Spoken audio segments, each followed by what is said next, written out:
Lamb back.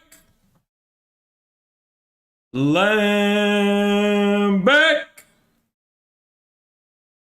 Lamb back. Lamb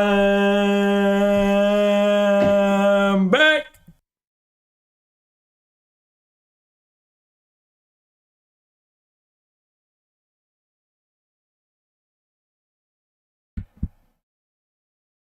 Lamb back. What the fuck is up, y'all? What is up, y'all? How y'all doing today? Having another one of our little get-togethers, one of our struggle sessions.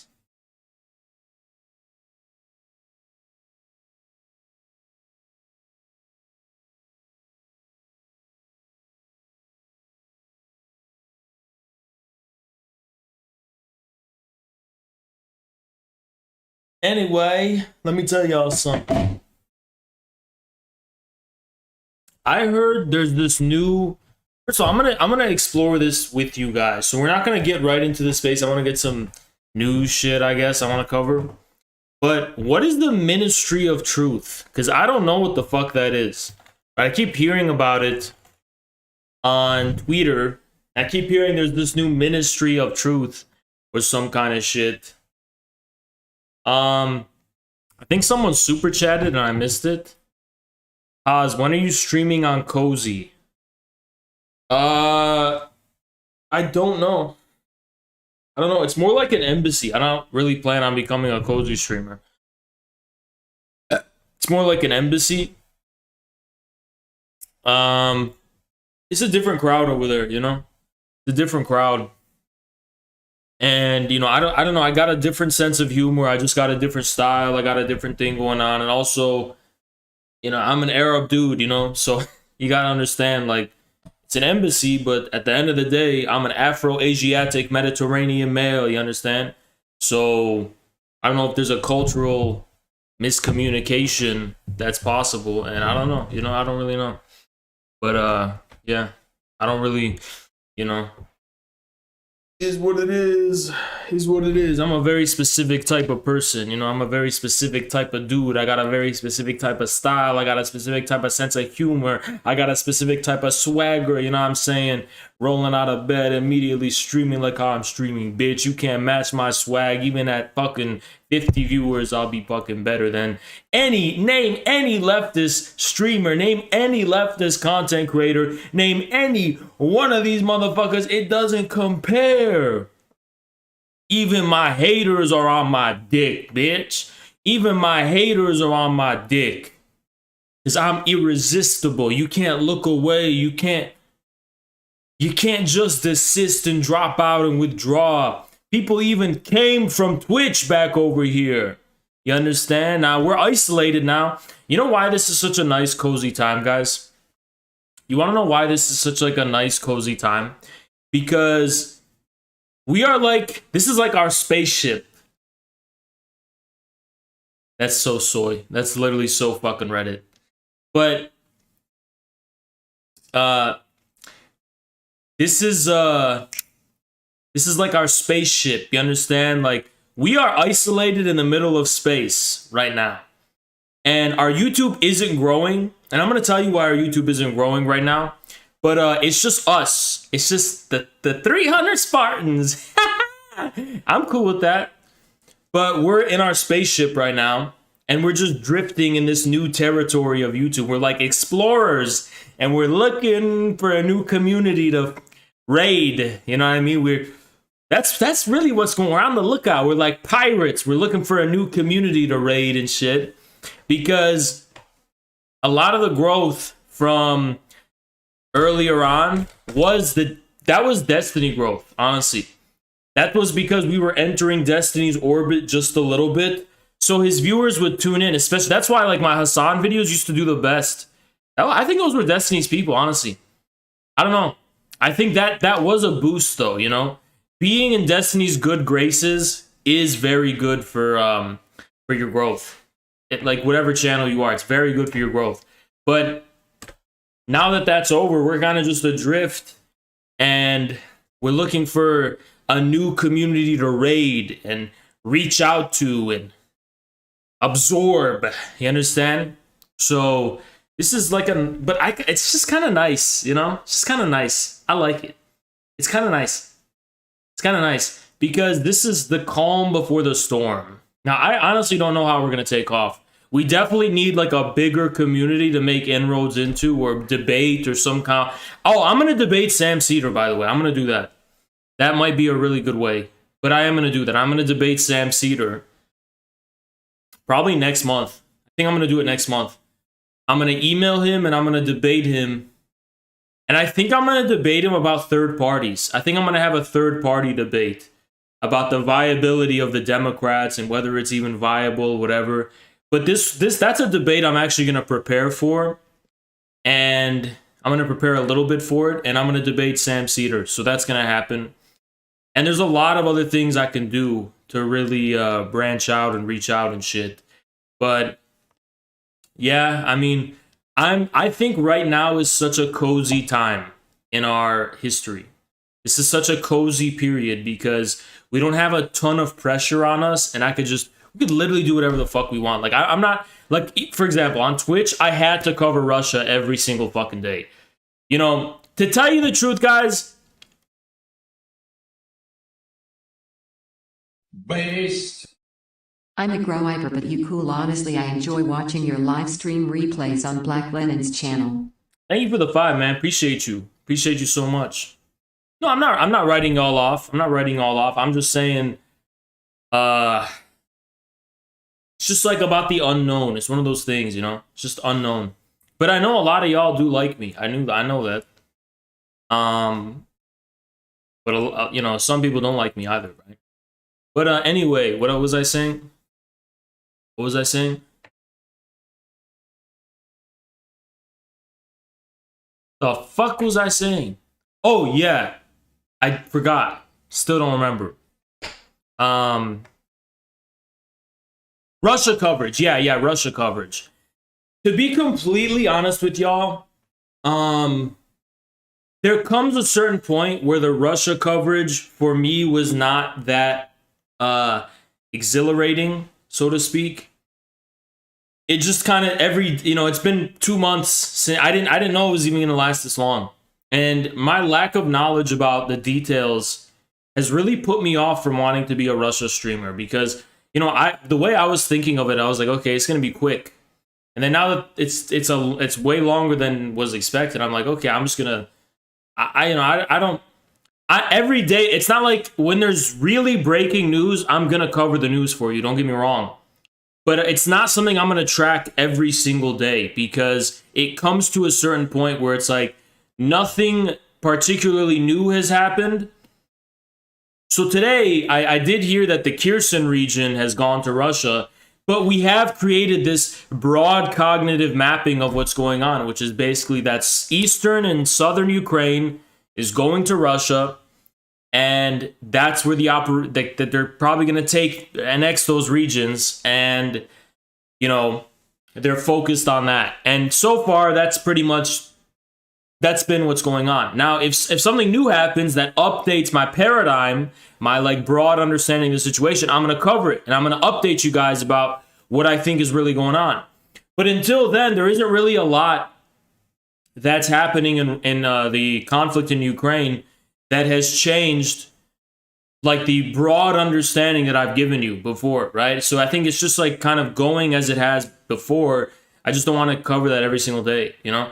And then, you know, I could be a geopolitics streamer, which I think would be interesting, to be honest. I think I would kind of be cut out for that. I think I'm probably going to reach out to like the geopolitics community. Oh yeah, there's also those, there's a lot of like foreign nationalists that wanted to do it. Like, there's that Russian guy.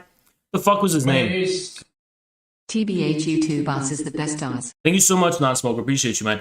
We can debate that Slavic nationalist dude who's like, yeah, Russia's has nothing to do with its Mongol influence or whatever. So I think I want to set up a debate with that dude sometime soon. And I want to have more debates about shit like that. Like I want to have more geopolitical focused, regional focused. because that's probably the best community. Honestly, I love that community. That's the community I come from. Like the Hoi 4 community and the fucking strategy game community. I don't play those games, but it's like that's like the best community. Honestly, that is really the bread and butter of the infrared community. It's those people that like maps. Not like that. Like strategy game maps. You know what I mean? Like they like fucking, you know, big land masses and shit like that. And yeah, we hate the other kind of maps. I mean, you know, that's the highest punishment worthy of the law. But more reaching out to those people, that'd be fun, right? That'd be fun. There's also those like Tyranists. I can debate the Tyranists now too, because I'm off Twitch, so I want to debate those people as well, the Tyranists. I want to debate Tyranists, right? Tyranians, whatever the fuck that is, right? So that's pretty much where I'm going with that. But yeah, the YouTube is not growing particularly well at all. We're getting like 100 subscribers a week now or something. Really bad. It's horrible. Absolutely horrible. But it's just a matter of where to go forward now, you know? Growth is not as important to me right now as setting a new foundation, and then we can lift off. If I were to grow a ton now, I wouldn't know what to do with all the new viewers. I'd be like, oh, hold on, I'm still figuring my shit out and like figuring out my groove and what I want to start doing. So these tend to be the most fun periods of the streams, right? Because last year was this, at this time last year, we were like half where we're at now. And it was the same thing. I was like still figuring out my groove and shit. And then we lifted off and we took off, right? Do an infrared vision about, I don't know if that's a slur on YouTube or whatever, Reddit. I don't think you need infrared vision. I think you just need to go to your local fucking Best Buy and just look at the gaming section and shit and find. Bro, let me tell you something. I was at my Best Buy the other day. And actually, that's why I got this chair. Because I went to Best Buy and I was looking at MacBooks. And I was like, should I get a MacBook? And I'm so stupid. I'm like, the only reason I would get a MacBook is because I literally sit on the couch all the time. And I'm like, why don't I just get a fucking chair? So I went to an Office Depot and I just got a chair instead. But I was at the Best Buy and I'm starting to see DGGers in public, you know? And, you know, I do this thing where it's like, I don't know if they're DGGers, but they look like it. And I just look at them like this. And I see if they're looking at me or if they look away or some shit. Because, that'd be so fun to see those people in public. Confront the fucking people that talk all this shit about me. That would be a dream, right? But it's like, I feel like I'm starting to see them in public. Because they're like, this is what they look like. They're usually like early to mid to late 20s. Let's just say 20s. They're in their 20s. And they usually have this weird look where they're wearing cargo pants and they're wearing like these gamer sweatshirts or hoodies, and they got these fedoras on and they got long hair. They don't look like they shower, and they got the glasses and they got like the Minecraft shirt or some shit. And I'm like, I really feel like those are DGGers. I really feel like those people are in that chat talking shit to me, right? And every time I'm in public and I see people like that, I'm always checking to see if they're staring at me and if they noticed me, if they like recognize me. And I'm like I'm staring at them, you know? And they're always looking away and shit, very uncomfortable. But I'm like out for blood in a video game. I'm like, I'm hunting, you know? Like, please say something. Say I recognize you. You're Haas from Infrared. Because that's on site. Sight. See, I'm just talking about vision, sight. But like, you're not gonna come up to me and say you're a DGGer and then expect me to be friendly with you. That's not, I'm just telling you, that's not gonna happen. I promise you it's not gonna happen. Like, I'm gonna make it a very bad time for you. Guaranteed. You know? And I don't know why I'm saying this, because I'm kind of ruining it for myself, but Yeah. Yeah. But what how do I even get there? Yeah. What if you're a DGGer but also a Haas stan? I'm telling you, you have to choose. You can't be in both those communities. You got to choose between that community or this community. You got to be IGG or DGG. You can't be both. I'm not allowing you to be both. You got to choose. You got to choose. You got to choose. You're either my enemy or not. Base. Thank you, This Coding show is Jesus. comedy gold. Better than Alex Jones. Thank you, Coding Jesus. And guys, you know what I'm going to hate about this summer? I'm not going to be able to wear this cozy shirt because I'm having a really good time. I got this chair. I got this sweatshirt. And it's like, if only I could stream like this on Twitch, I would be at 3,000 viewers because Twitch, I'm always uncomfortable streaming and I'm just so comfy. I'm just so comfy now. Maybe it's going to make me weak and soft. It kind of is already because if you notice from last night's thing I did on Twitter, the Twitter space I did, I was really complacent. And you know why I was complacent? Because I was so comfy. So maybe I should bring back the wooden chair sometimes just to put myself more on edge. I don't I'm know. legit playing Hoi 4 as I listen. Keep it crispy, baby. Let's go, Gorilla Gang. Thank you, Playing as Pillowcase. Chad Kumi, India. Appreciate you, bro. Did you hear about the Ukrainian dude who ate a piece of a dead Ukrainian soldier's corpse because he thought it was a Russian soldier? I did hear about that, yeah. So in case you guys didn't know, apparently there was this dude in Ukraine who thought they were going to eat a Russian soldier's corpse, and it actually turned out to be a fucking Ukrainian. Damn, that is so fucked up, right? Just stand. Okay, let me show you what it looks like when I stand. This is what it'll look like. Here's me standing. Is this what you want? This ain't what you want. You don't want this. This is me standing. Hell no. Hell no. Hell no. Hell no. Tropical, the island breeze, all the nature wild and free. Oh. I'm waiting for the sun to come out. I'm waiting for the weather to get better. And I'm waiting to start going outside, getting some sunlight, being out there. By the way, when that happens, I'm bringing back the daily greetings from Haas. Show us more chest hair, Island Boy. Bruh. I'll thank you for the 2, but you're going to have to pay way more than $2 if you want to see more. You know, this is a peep show. The chest hair is going to cost more. Bro, what is this, Twitch? What is this, Twitch? Go ahead and give me your biddies, guys. Give me your biddies. What do you think this is? The fuck you think this is?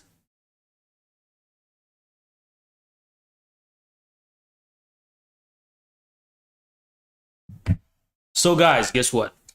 As I was saying, there's apparently a Ministry of Truth. What the fuck is that? Let's check it out. Critics slam timing of Biden's Ministry of Truth to police internet for disinformation. Okay, it's a disinformation board. Okay, apparently that's what it is. So let's check it out. So we got, let's put it on. Apparently they got a disinformation board. Joe Biden's disinformation board is likened to the Ministry of Truth. Might actually think.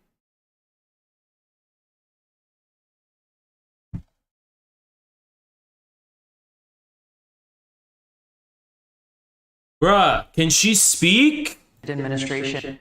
How do you feel about the Ministry of Truth?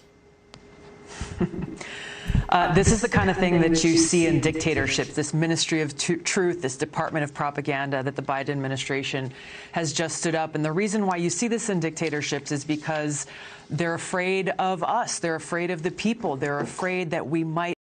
About the Ministry of Truth. About the Ministry. All right, so what can their disinformation board actually do? What are the powers vested in the fucking disinformation board? Like, what can it actually do?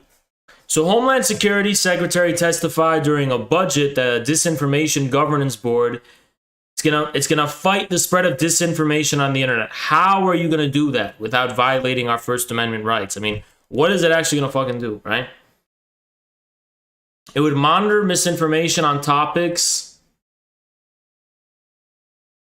What do you mean monitor? That's really vague. What? Okay. Disinformation board. This is the Disinformation Governance Board. By the way, where in our Constitution are they allowed to do this shit? Where in our Constitution can they create all of these different fucking agencies and departments and all this dumb shit that they're doing with our budget? I mean, that's our tax money. That's our fucking tax money. We're paying tax. I just did hiccups. I have the hiccups now. Our tax money is going toward limiting our speech, and that's our fucking tax money. She studies the intersection of democracy and technology in Central and Eastern Europe, and she was an advisor on strategic communications to the government of Ukraine during her time at the Public Policy Fellowship. What the fuck am I looking at here? Because it don't look pretty. This shit does not look pretty. This shit does not look pretty. Tropical, the island breeze, all nature wild and free.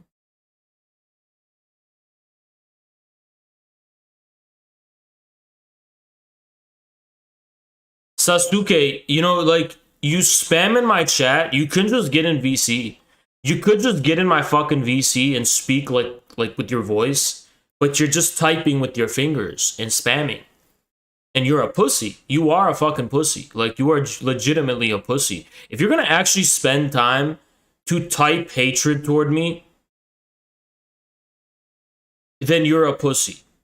It's as simple as that. If you're gonna spend time to type hatred toward me, you're actually a pussy. Like, you're gonna spend time to type hate. You're a fucking pussy. You can actually just get in my VC. I'm curious, what's your excuse to not get in VC, you know? Do you have one? Do you have one? What is he saying now? You're fat. Okay, I guarantee you if we compared physiques, you would get fucking mogged. I guarantee you. I guarantee you. I guarantee you that if you compare you to me, you would get fucking mogged, you little bitch. And you're talking that shit to me. Ay, ay, ay.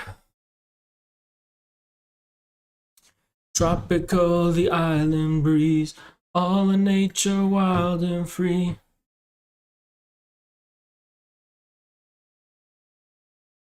So this is what we're dealing with here. Is really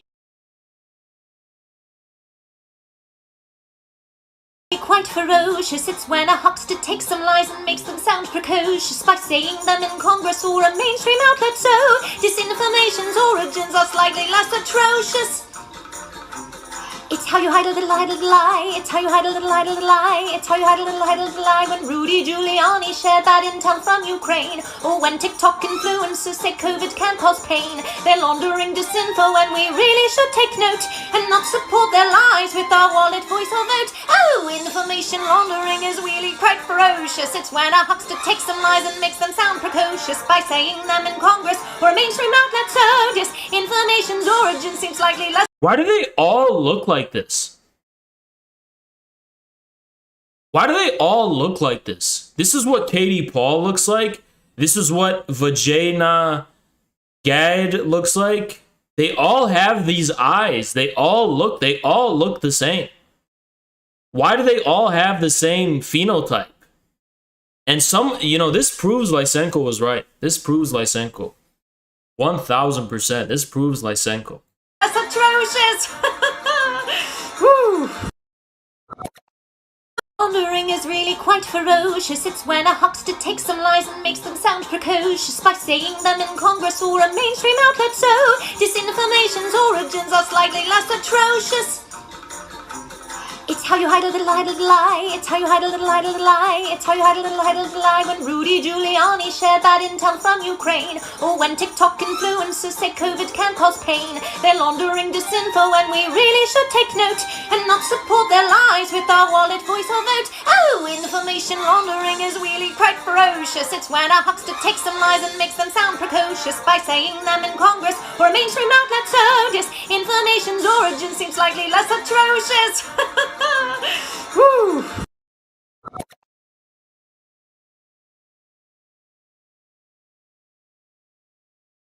This bitch is coming after me. She's coming after us. She's coming after my money. This bitch coming after my money. She's coming after my way of living. She's coming after everything. And she's singing about it. Damn. Like, what the fuck?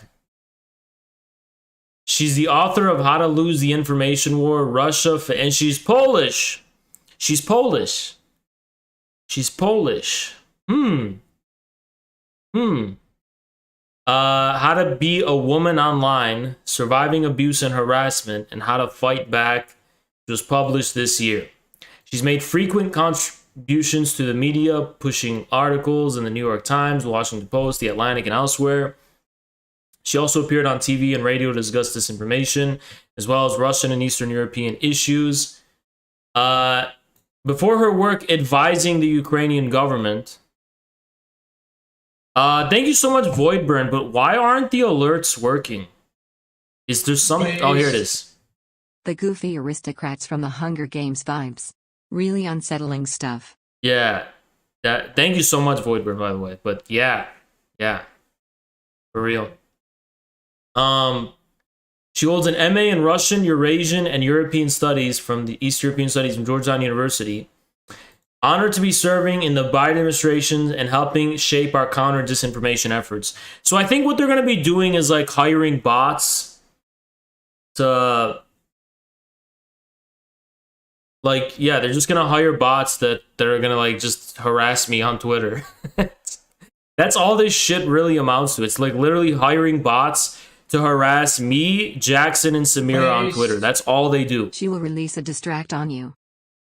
Yeah, thank you, Painho. But that's what they're gonna do. They're just gonna like hire troll farms and bots to harass. I mean but the DNC already fucking does that. So if the government does it, I don't give a fuck.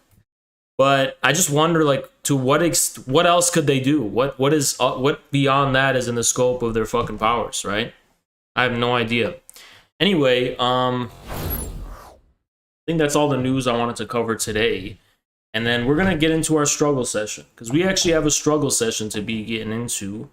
And the topic today is going to be about land back. And there's actually some things I researched today and discovered about... This is literally the Chinese version of Wumao. Yeah, I mean... They did that before the Chinese, though. Remember that. I mean... You just know about the Chinese one. We just didn't know about the one that the US was doing. But I did discover interesting things about these, specifically the NDN Collective and who's been funding the NDN Collective. And it's actually not just Amazon. It's coming from quite a few of these funds and foundations. Like, for example, did you guys know that before the 12 million grant from Bezos, the NDN got like $2 to $3 million from other private charities and funds and shit like that. They were also funded after Amazon. Guess who else funded them? If for some deranged reason it's necessary for USA to have a person choosing what the country should believe, this position better be an elected one. Yeah, I agree, and thank you so much for the 5. Yeah, I agree with that. But anyway, as I was saying, it's just interesting because, you know, the Ford Foundation gave $400,000 to the NDN Collective. $400,000. Imagine if the Ford Foundation gave $400,000 to Infrared. Wouldn't you think Infrared is like... So let's say Infrared got funding of $400,000 from the Ford Foundation. Wouldn't all of Twitter be like infrared's a Fed, infrared's a Fed, right? It's creepy how they make themselves out to be these fun-loving and quirky people when they're actually so insidious. It's twisted. Yeah, for real. And thank you so much, Red Patriot. Appreciate you. But yeah, that's just like, okay, no one cares about that apparently. So here's what we're going to do. We're going to start up our Twitter space. Let me start it up. Let me get this ball rolling. Let me get this ball rolling. And it's going to be about land back. Because if you guys remember, the land back issue is one of like the wedge issues that made us run afoul with the CPUSA leadership. So we're gonna have a discussion. We're gonna have a debate about what does indigenous mean? What does it mean for people to become indigenized to a land? So that's really what I wanna talk about, right? So we're gonna have that land back debate tonight, okay? We're gonna have the land back debate. So let's see, spaces. We're gonna start it up, and we're gonna call it land back drama. We're gonna start the space right here. And then what we'll do is connect to it also on Twitter on the mobile phone. So let's get it right here. Here we go. All right, we're good. So let's have that open. And that's gonna be open right there. And then I'm gonna go ahead and get in on this shit. All right, thank you so much, Coding Jesus. Appreciate you. And guys, remember, if you're already watching the stream, you don't have to join the space. It's kind of superfluous to be joining the space if you're already here. But we're gonna get right into it because this is one of the #1 dividing issues that divided infrared from the rest of the left. It's what got us in trouble from the very beginning, right? And we're going to go ahead and we're going to get to the bottom of what the source of this conflict really is about.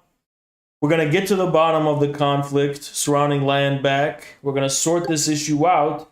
And we're going to talk about this issue of indigenization and indigeneity. Okay? So without any further ado, let's get right into it. Now, y'all are here, and almost universally among the American left, y'all are always hearing shit about people saying, land back, land back. They're always saying land back, and they're always talking about the indigenous people. The indigenous water protectors are the model for socialism. Marx was Eurocentric and got it wrong. It's the water protectors we have to, and there's this kind of indigenous fetishism, right? And then we're basically the thing that caused shit, but the whole Pat Sock bullshit label, made up Pat Sock label, has originated from this this thing of like, oh, Pat Socks don't believe that the U.S. should be that we should make our position, the hill we die on, is that the U.S. has to be completely dismantled and given to indigenous people as the custodians of the land, because indigenous people love trees and water and shit, and they're going to solve the ecology crisis and the crisis of modern industry and all this Malthusian bullshit, right? So my question, and it's an open question, I want to hear any leftist come up and defend this question before we get into it. What the fuck does it mean to be indigenous? What does indigenous mean? What does it mean to be an indigenous person? I want somebody to come here and define indigenous to me. So that's one thing I'm demanding. The second thing, if somebody can, go ahead and define what it means to be indigenous, right? The second thing is I want to expose more about the NDN collective, because the shit that I was able to publicize and we were able to publicize. Now, if you don't know, the NDN collective, they're the ones who made the hashtag land back go viral. And what they want to do, by the way, is that they want to return all federal lands. You heard that right. All publicly owned land in the United States of America back to their so-called original custodians and original owners, right? So basically, this is a scheme to privatize our fucking land. With what little public ownership we have in this country, right? Which is these federal lands, that these public parks and federal lands. I mean, that is like one of the only forms of public ownership we have in this country. And they want to get rid of that, right? So if you didn't know this, by the way, the NDN, before their infamous $12 million grant from the Bezos Earth Fund, which they got 12 million fucking dollars from that, and that's a lot of money, by the way, if you don't think that's a lot of money. They had up to two.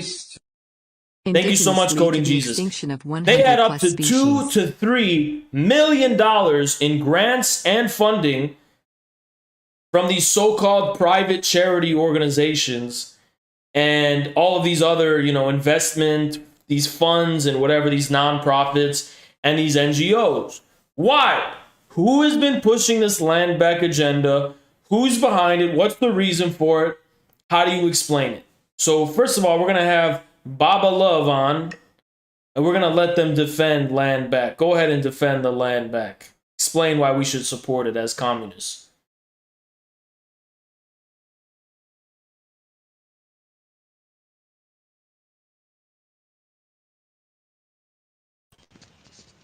Hello? Hello. Yeah. I was just saying that, if I sort of define land back as taking land back from BlackRock. Sorry, what? From BlackRock. And those big mega corporations that just control most of what we own. Well, if that's what land back means, then I agree with it, right? But yeah, that's not what most of these people mean usually when they say land back, That's the issue. exactly.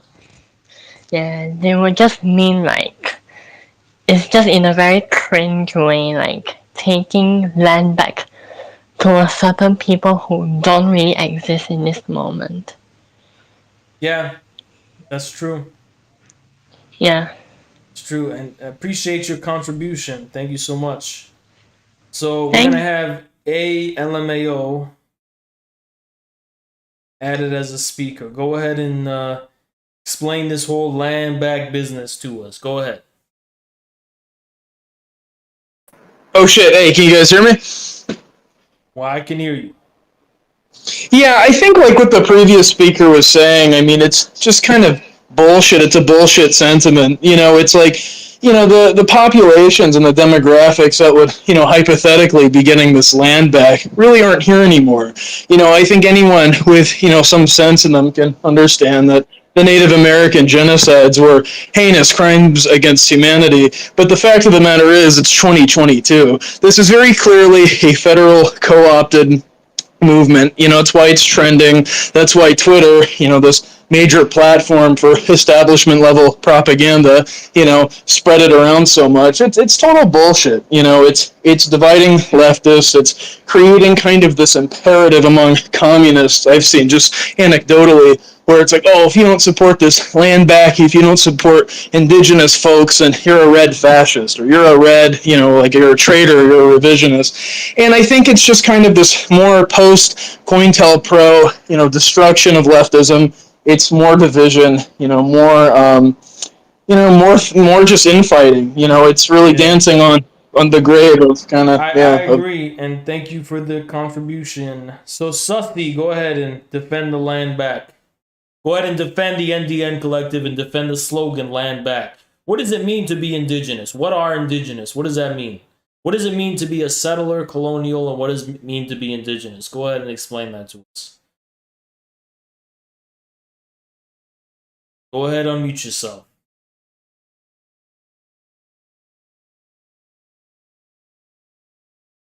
Go ahead and unmute yourself.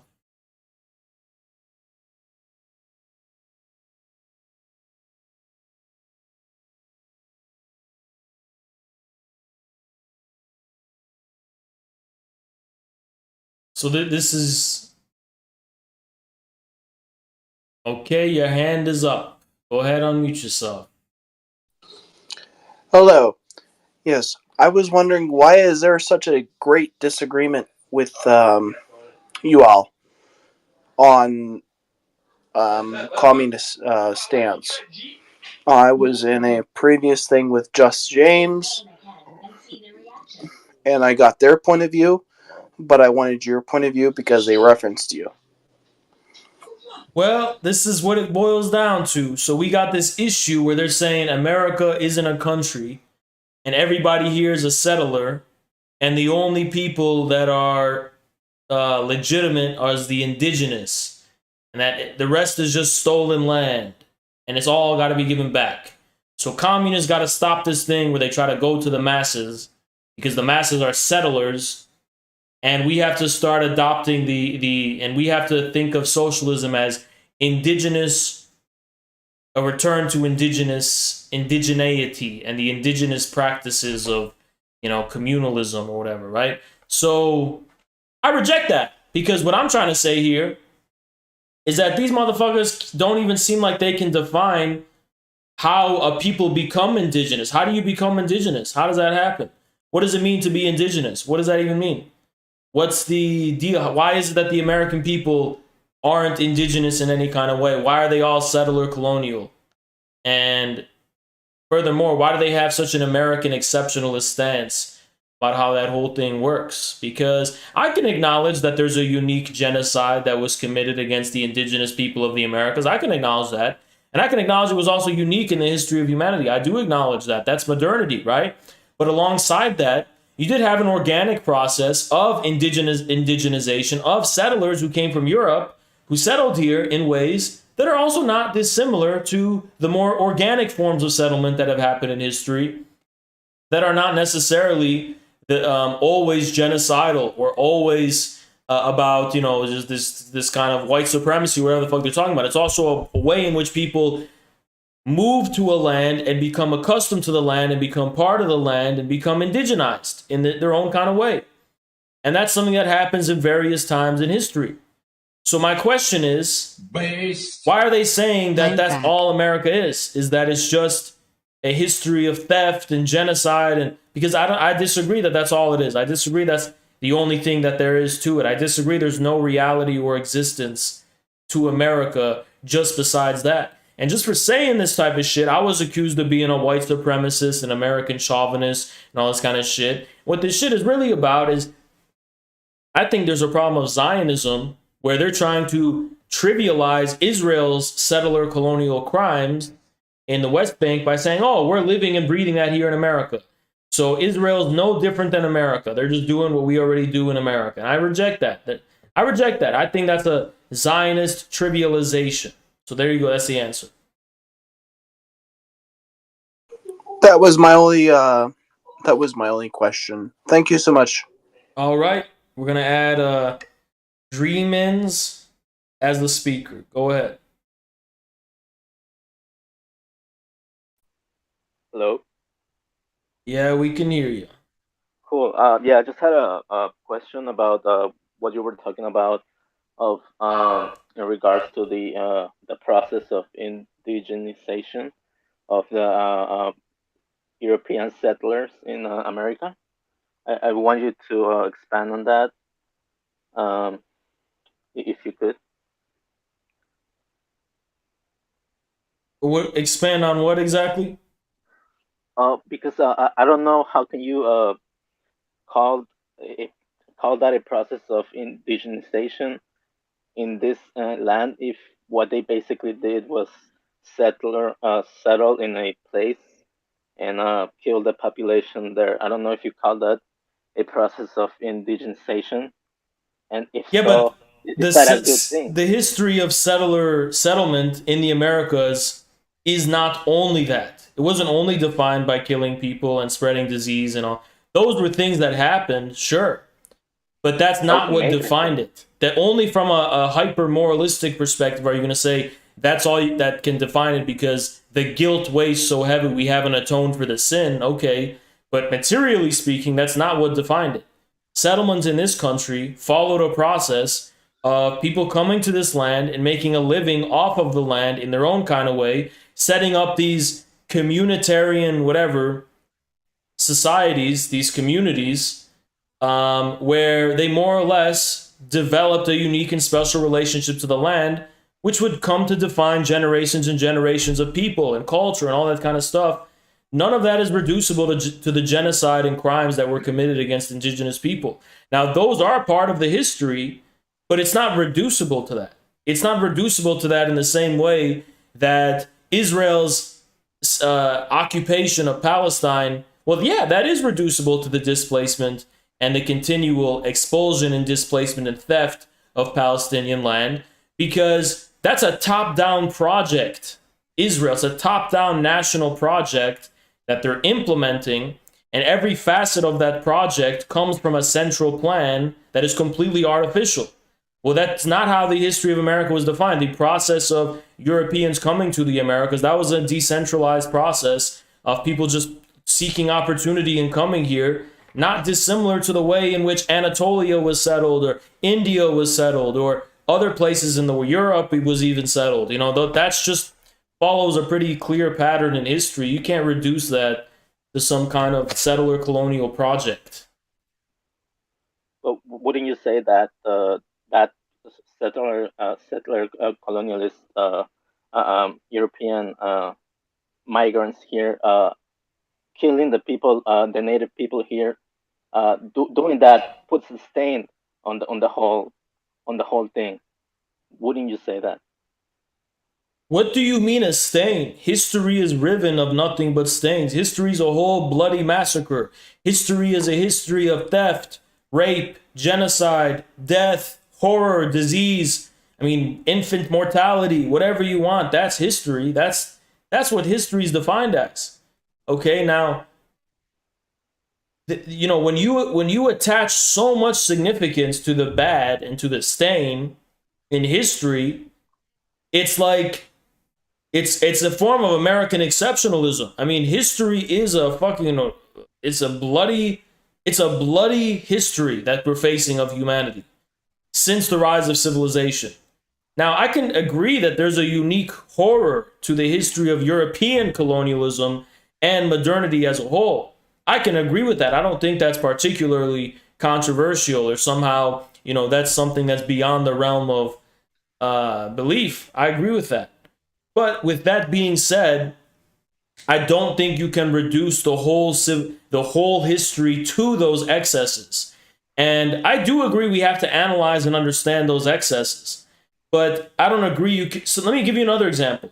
Some people might say that in modern industry is inexorably tied to modern capitalism. And in some ways that's true, right? But then what happened? The Soviet Union and China have proven that you can have modern industry without the exploitation of modern capitalism.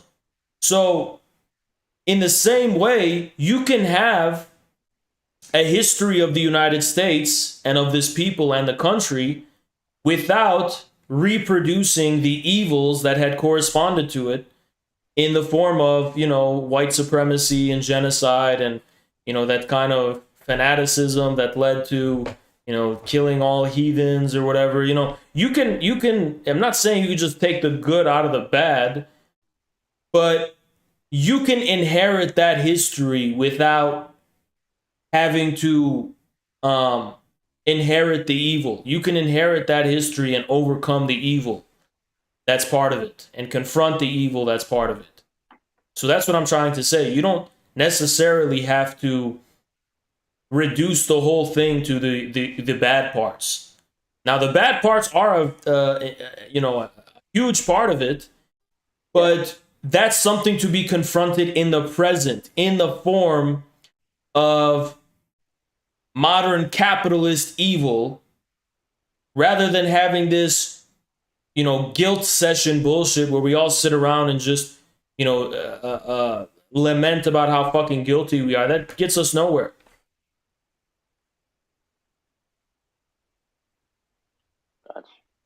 I mean, we could talk about the evils of the past, but that same evil is still happening in the form of America's foreign policy and in the form of even what's going on here in America, right? With the way in which modern capitalism is ravaging the country and ravaging all the people in this country. Not some people way more than others, sure, but almost all the people in this country are being ravaged by this inhumane, anti-human, and barbaric capitalist system.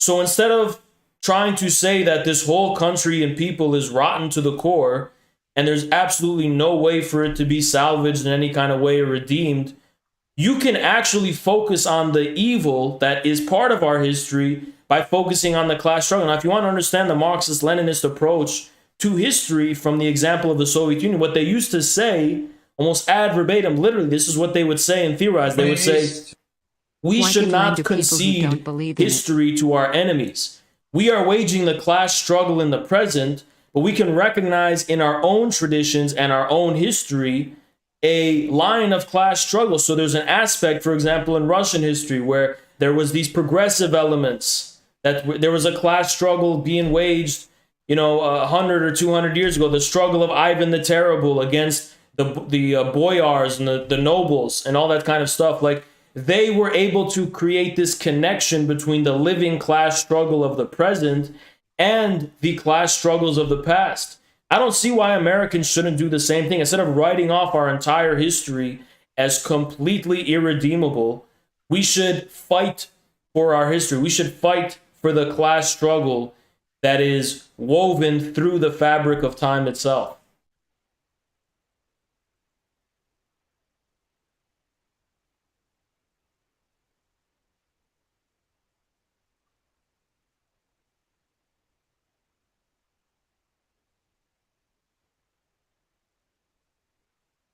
Hello. I cannot hear you. Oh, yeah, my bad. Yeah, you can go to the next person. Sorry, what's that? Yeah, you can go to the next person. That's fine. Okay, so as I was saying, so I can't see any requests right now, but as I was saying, continuing off of this whole land back business, it got so extreme. Let me tell you the absurdity of this situation. And people need to have some real insight on what's going on with the CPUSA and why they've decided to denounce me and why they've created this rift. And it's absolutely fucking abominable. When you get a picture of the situation, it's going to make you sick to your stomach. So I rejected this ultra-left nonsense about land back.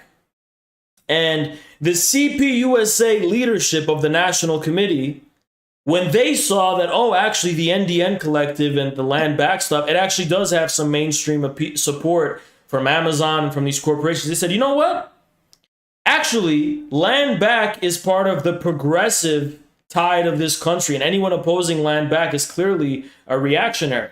When they learned that Amazon was funding the NDN collective, when they learned that it was having corporate support and some mainstream support among the Democrats, all of a sudden it became legitimate to them and they started to defend it. And we were being labeled as reactionaries. Now, before then, they were talking against the Sakai people because it was a little too extreme for their kind of lib shit Democrat tastes. Now, as soon as they discovered that it was actually more mainstream than they had thought before, look what happened. Now, this is the absurdity of what's going on. We get denounced because we're against the so-called land back. We don't want to privatize public lands. And we're not on board with this vision of America of Turtle Island. And we're going to just completely undo time itself and go back to the time in which it was just indigenous, whatever. Like, we're not going to roll back the wheels of history, in other words. So you have this alliance between the Democrat supporting leadership of the CPUSA, in addition to the ultra-left elements within the party, like, the Maoists, the so-called Maoists and the Gonzaloids and shit. And it's like they're teaming up against us, and me in particular. And it's like you're talking about something so radical as posturing like you're about to dismantle the entire country and depopulate the country and return it all to the indigenous people, while supporting the fucking Democrats who literally represent the imperial chauvinism of America right now in the present tense. I mean, how close are the fucking Democrats to your land back fantasy of dismantling America? I mean, not only do they have nothing to do with dismantling the state, they are the fucking state. They're literally the deep state. They're the imperialist state machinery. So you're literally out here creating this alliance between Democrat tailless and so-called land back ultra leftists. And I'm supposed to be the one that looks bad throughout this whole fucking thing. I mean, no, Haas is too much. All Haas is saying is that we should be more populistic in our approach, and we shouldn't write off that there's a reality to this country. This country isn't just a whole bunch of bullshit. There's a real country here, and a real people here, and a real history here, and we should be fighting to lead that and lead how that's understood. And that's my crime. But it's okay for the leadership of the C and the organization in its official capacity even to be tailing the Democrats, who are literally the representatives of the American imperial state in terms of all the crimes committed by America and its foreign policy. I mean, it's so outrageous. How is Haas the bad guy, but the National Committee of the CPUSA is in the bad? All these Gonzaloid so-called Maoists who are so adamant about making sure infrared and the Pat Sox don't fucking infiltrate the party. I mean, your party's already led by people who tail the Democrats. How are we the fucking problem? How do you get to this point where we're the problem, but it's okay for your party to support the imperialist war machine and to fence it on the Ukraine-Russia crisis? But we're the problem. Why? Because we don't want to. I mean, this just proves how right-wing and left-wing opportunism are, as Stalin said, are two sides of the same coin. That's how it proves they're two sides of the same coin. The ultra-leftists are making a demand they know will never be realistically fulfilled, but which they posture and maintain to maintain this false and smug sense of superiority. And then on the other hand, you got this situation where you got the right-wing opportunists who want to tail the Democrats and think, okay, so it's like, it's dialectically harmonious. Oh, we support land back and burning down America, but, in the meantime, we're going to support the Democrats. Yeah, that was just posturing. We weren't serious about it. I mean, that's the ugly, rotten situation you have in the so-called Communist Party right now. And the lesson you should learn from this is you need to have a materialist and realist view of things. Because you're going to have a realist view no matter what. Yeah, you can dream all you want of land back and shit, but the material result of that is going to be no change. It's going to be right-wing opportunism entailing the Democrats. The reason we are hated so much is because we, the so-called Pat Sox, even though that's a label I reject, we offer a solution that is both realistic and radical and revolutionary in the sense that it is going to lead to change. I mean, yeah, our solution is so-called right-wing. They accuse us because we're not having this ultra-left fantasy of thinking we're going to completely abolish America. But it's actually doable, and that's what makes it so dangerous. It's realistic enough to actually be able to disattach the CPUSA from the Democrats.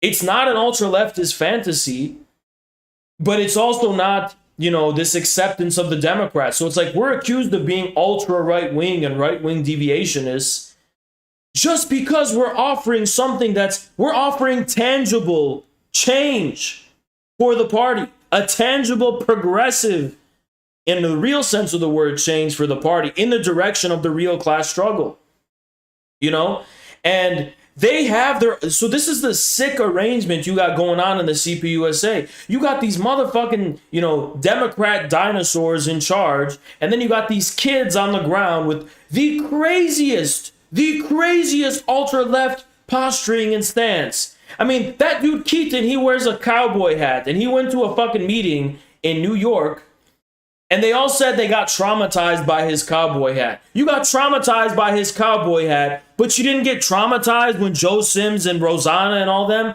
told you to go fucking cast your ballot for Biden? Oh, you crossed the line at the cowboy hat, but it was okay for you to literally cast your damn vote for Joe Biden, Jim Crow Joe, who is the representative of the American war machine and imperialist state, he might even start World War III now, right? That didn't traumatize you, but the cowboy hat traumatized you. I mean, that's on another level of fucking stupid, if you ask me. That's another level of insanity, if you ask me. And then, you got this situation where that level of ultra-leftist posturing and insanity is perfectly compatible with that Democrat shit. So then where does that leave us so-called Patsocks? We are Stalinists. What does that mean? We're against the left deviation and the right deviation. We're saying, first of all, we're not doing this ultra-leftist bullshit. We're going to be realistic about things. And we agree with that much from the National Committee. But we're going to be proletarian realists. We're going to be socialist realists. You know what that means? Is that we're not going to tail the Democrats. We're going to have populist realism. Our political realism is still going to be revolutionary. And it's going to be revolutionary in the sense of, as the Communist Party put it, supporting all of the forces currently opposed to the status quo and the system. Whether those forces are communist, socialist, or even so-called progressive or not. We're going to have a broad popular front, a populist popular front, where we're going to acknowledge the fact that, yeah, we can't have this ideological pure stance. And yeah, I agree, Joe Sims. We can't be ultra-leftists and we can't be Trotskyists. But guess what? That doesn't give you the fucking excuse to tail the damn Democrats. This is such a scandal because they try to put us in a box and make it seem like we're these ultra right-wing reactionaries who want to take the party in an ultra right direction. Truth is, we want to pursue the direction of Stalin, the direction of Mao, the direction of real actual change, which comes with both the wisdom of understanding your limitations and how to be realistic, while also being brave enough to discern the opportunities and risks you have to take to actually wage the class struggle and not tail behind the damn ruling class. Now, I don't see why that's so right-wing and so scandalous according to them, so reactionary and so backward. And they're saying, oh, you're backward. And it's all cultural bullshit. You know why it's fucking backward? Because they're saying, oh, you're going to go up to people and not scold them for not being progressive? No, I'm not. Oh, but what about Haz? You yourself, Haz, you're very much not politically correct. And you tail, but I don't tail behind the masses, bitch. I agree with them. I literally have the same vibe as them. And I literally actually think that the way you talk and the language you use makes you look like an inauthentic, fake piece of shit. Okay? And I'm just keeping it real. You call me all these fucking names and all this bullshit. The difference between me and you is that I'm real and you're fake. You're not authentic. You understand? And that's a cultural issue. I have no goddamn idea why that's going to be the line you're going to draw in the sand. Denouncing infrared, the so-called infrared webcast, as they call it, had to have been the most stupid fucking decision the Communist Party has made since the 2020 election, where they decided that they're going to die on the hill of channeling all their energies into helping get Biden elected. I was a very fast-growing and successful political streamer. If they would have worked with me, I could have helped the party grow way more than it actually did. I could have drew way more attention to the party than it did. And better yet, they could have given me their input and told me like, hey, this is where we're at. And we could have worked together and made something great out of it. And they sacrificed all of that for what? It's been a year since that shit happened, And I'm at the point now where I want to see the tangibles. I want to see what has tangibly resulted from this. Because from the looks of it, shit didn't change. Nothing has changed. The party's still in the same rundown, dumbass state that it's been since we last took off. But thanks to Terran, now the party's taken as its foremost issues reproductive rights and abortion. And that's the hill it's gonna fucking die on. And that's what's gonna define the Communist Party. Why? I just want somebody to explain the logic to me. Somebody make it make sense. Make the damn thing make sense, because I sure as hell can't. I can't make sense of this damn bullshit. So somebody's got to come and make sense of this, you know? Somebody's got to come and step up and defend the current line, defend the land back thing, defend what it means to be indigenous, defend what it means to be a settler colonialist in this country who don't got a right to live here and shit. I mean, go ahead and explain the thing. Go ahead and explain the reasoning behind it. Somebody step up. I don't think they'll step up. I think they're too afraid to step up. I think the reason they're too afraid to step up is because they know they can't defend their position. It's irrational and it's illogical. Every time we try to deal with this issue, they respond with abuse, they respond with vitriol, they respond with, personal attacks. Because apparently this is an issue that doesn't come from anything that can be rationally discussed or anything. This is just something you have to dogmatically accept or you don't. Now, there's this one dumbass in particular that I want to address. Now, this is a pervert, and his name is Your Communist Dad. And he calls himself Your Communist Dad. And he wrote this Twitter thread directed against the so-called Pat Socks.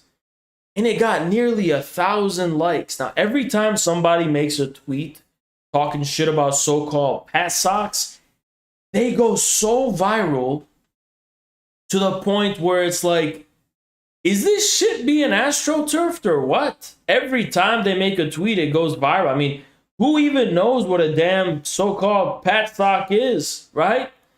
So anyway, he said this is the Marxist case against patriotic socialists. So this dumbass over here, he said, patriotic socialists claim that American patriotism is a positive force that can and should be appropriated by Marxist-Leninists and put towards revolutionary ends. So already the framing is wrong. The framing is wrong, un-Marxist, and unscientific.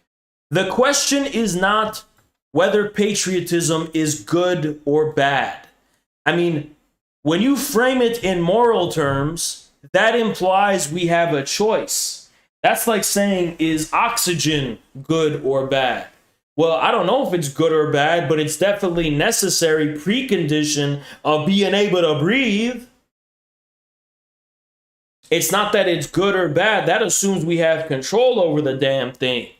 Because you're either going to be patriotic in my way or in the Marxist-Leninist way, or you're going to be patriotic in the Democrats' way. You're going to be patriotic either way, motherfucker. You live in this country, and you're not posing a threat to this country either way. I mean, even if you do some illegal shit to try and overthrow America that lands you in jail, you're still being patriotic, motherfucker, because you just gave the Fed something.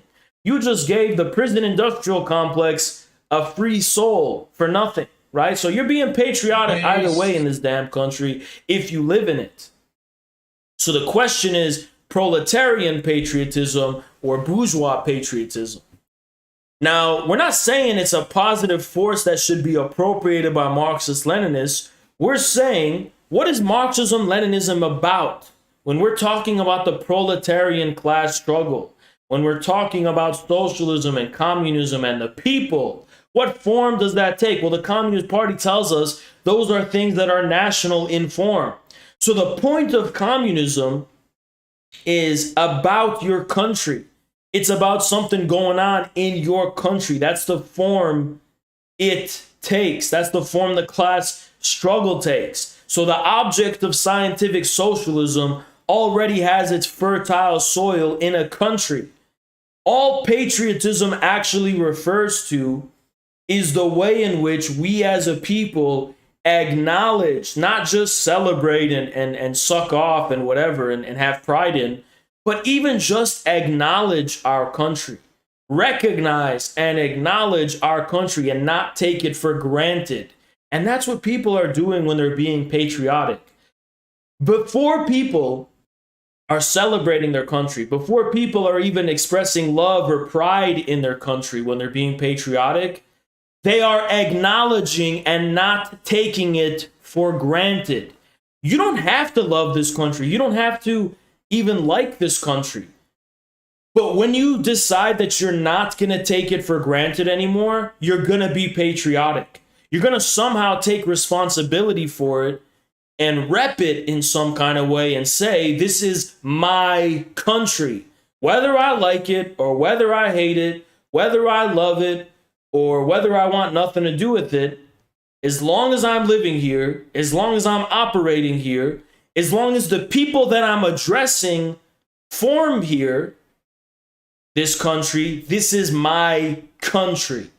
That is what patriotism means. It doesn't mean it's some external force we're trying to co-opt and steal and flavor in a red flavor and put a red coat of paint on it. It means we are going to acknowledge this country as our country and as the immediate site of the class struggle that we, as American communists, are concerned with.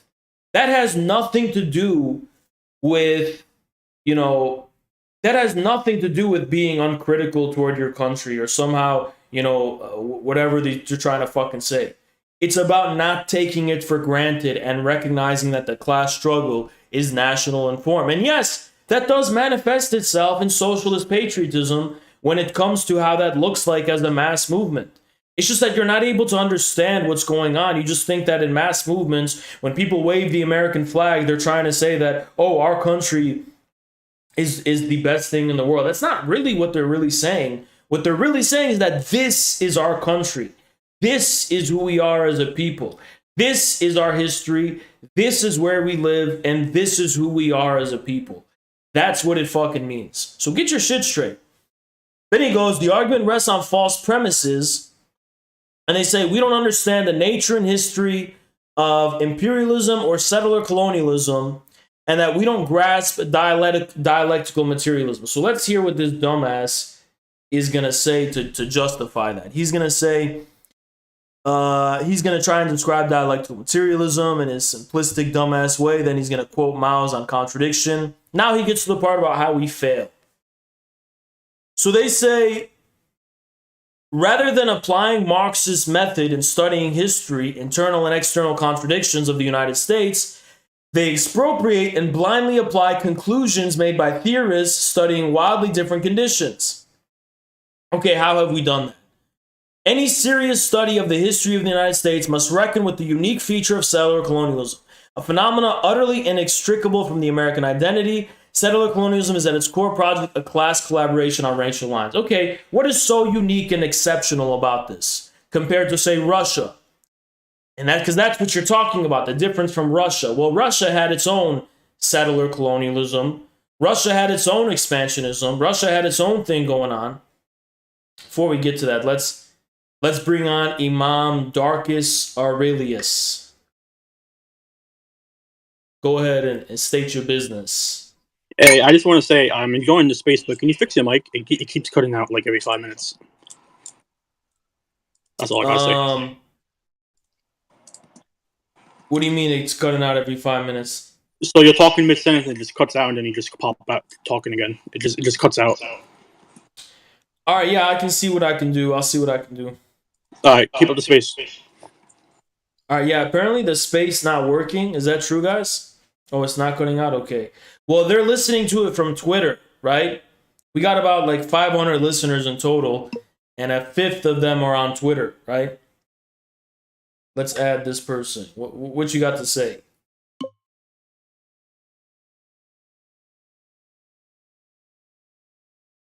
Go ahead, unmute yourself.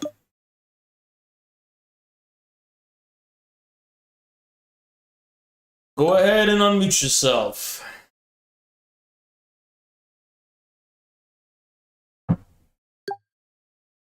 Go ahead, unmute yourself. This is stupid as hell. This is the dumbest shit I ever seen in my life. Motherfucker, just unmute. Hello? Go ahead and speak. Am I heard right now? You are heard. Yo, what's going on, guys? How's everyone doing? All right. Well, are we talking about the weather, or are we talking about what we're getting down to business about, which is how we're gonna make the Communist Party great again? Go ahead and speak your business. Yeah, no, I know exactly how we're gonna make the Communist Party great again. It's an obsolete institution, organization. You should probably abolish it. You should probably start your new one called like the Double Alternative. Okay, Yeah. so we're gonna abolish it, and then what are we gonna do after? Go ahead and unmute yourself. You're gonna create a splinter off organization called the Socialist Alternative. The Trotskyist alternative.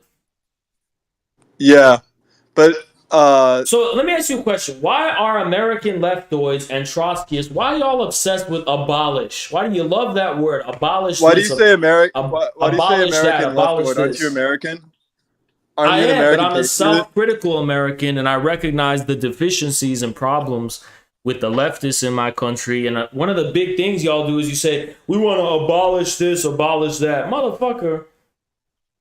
Do you want to abolish Why don't you go ahead capitalism? and abolish yourself some bitches, man? What are you talking about abolish? I've abolished myself a plethora of bitches, I'll have you know. Okay, so if you want to get down to the fundamental critique, if you'll allow me to speak. Go ahead.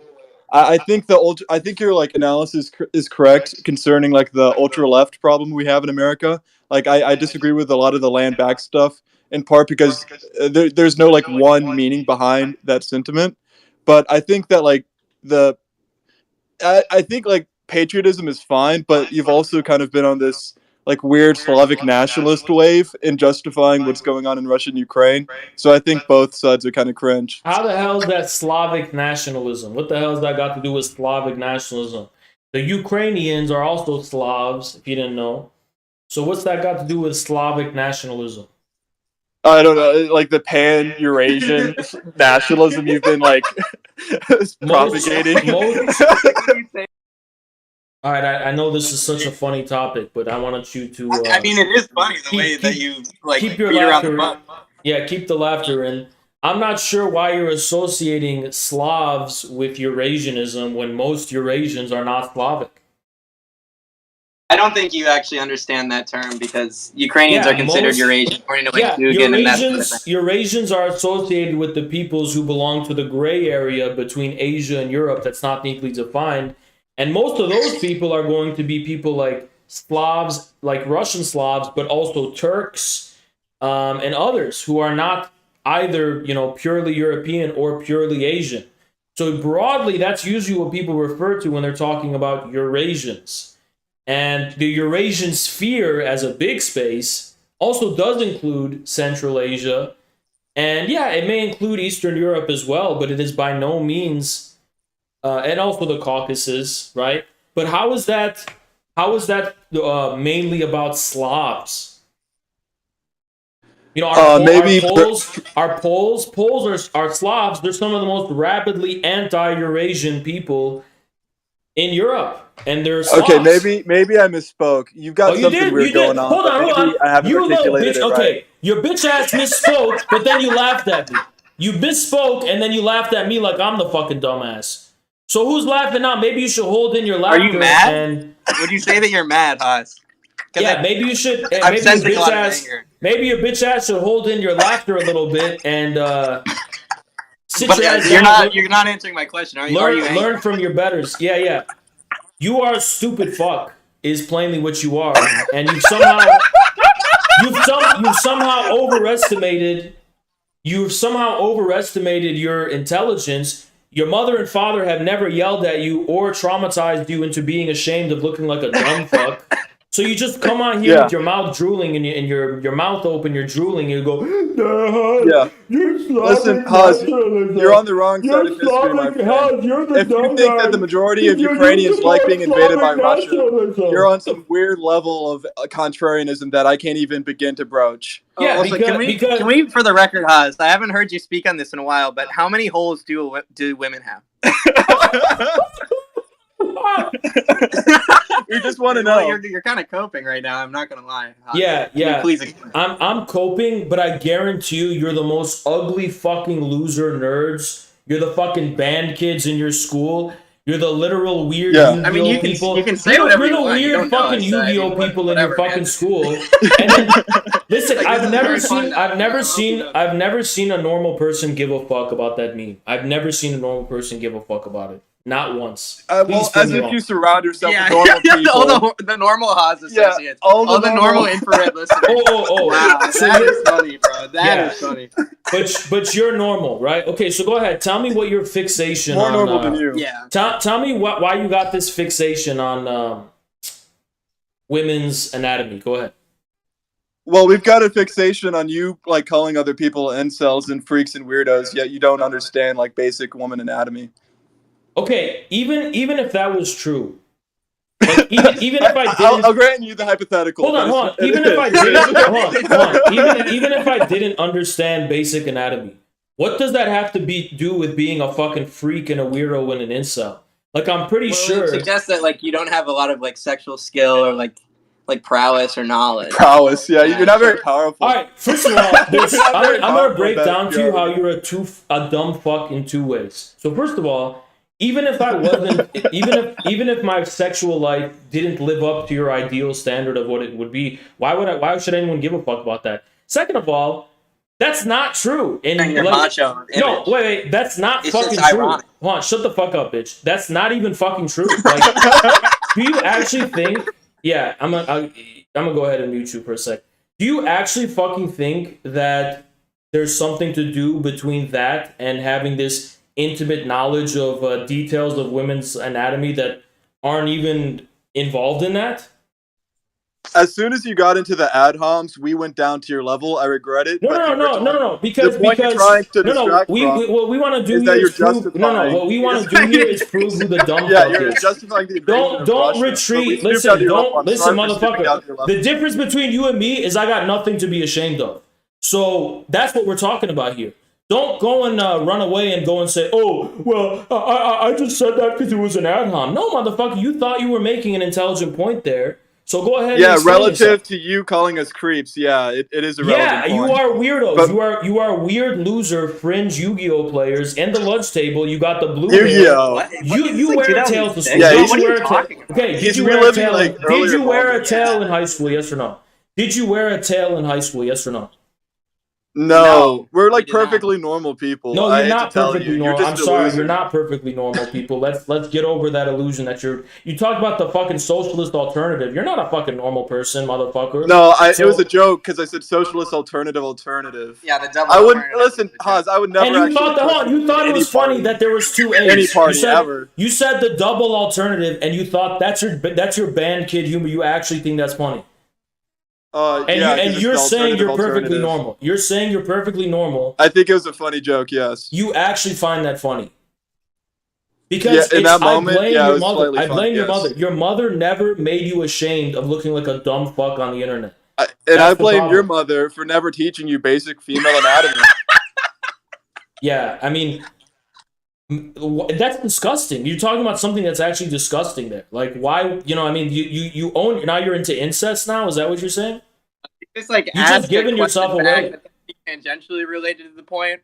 Tangentially related to the point. Shut your bitch ass up, bitch. Hey, shut your fat bitch ass up. What the fuck are you talking about? Conjecturally related, and then you trying to roast me, and now you're gonna pull out your fucking dictionary and try and sound like some fucking academic. Shut your bitch ass up, motherfucking. You think that was pasty ass? You pasty motherfucking broccoli looking ass bitch. Shut the fuck up. You sound like the people you're critiquing. Now you're bringing like this racial consciousness. You a goddamn turnip, bitch. You a fucking vegetable turnip, bitch. Talking shit about me. Your fucking vegetable turnip. Right now, actually, you hyper reflexive, overly conscientious, glasses wearing bitch. Shut the fuck up. Talking shit to me. Where did you get Yeah, that? shut I the don't fuck wear up. glasses. Yeah, where I did have, you I have get 20/20 vision, You an and I see ugly that you're a bitch, and bitch. you a punk is what I you see are, that you're a bitch. bitch. I got 20/20 You a vision. punk is I what don't you need are, bitch. glasses. Shut the fuck up, bitch. Anyway, getting down to Yeah, business. yeah, Yeah. yeah. What Anyway, else you gotta say? yeah, Yeah, yeah, yeah, yeah. Anyways, getting yeah, down to business. yeah, How come you nervous little cuck ass little bitches don't talk this shit to yeah, my face whenever I see you in yeah, person? Go ahead, explain that. yeah, Go ahead, yeah, explain that. Y'all never actually keep yeah, that same energy up in person. Go ahead. yeah. Go ahead.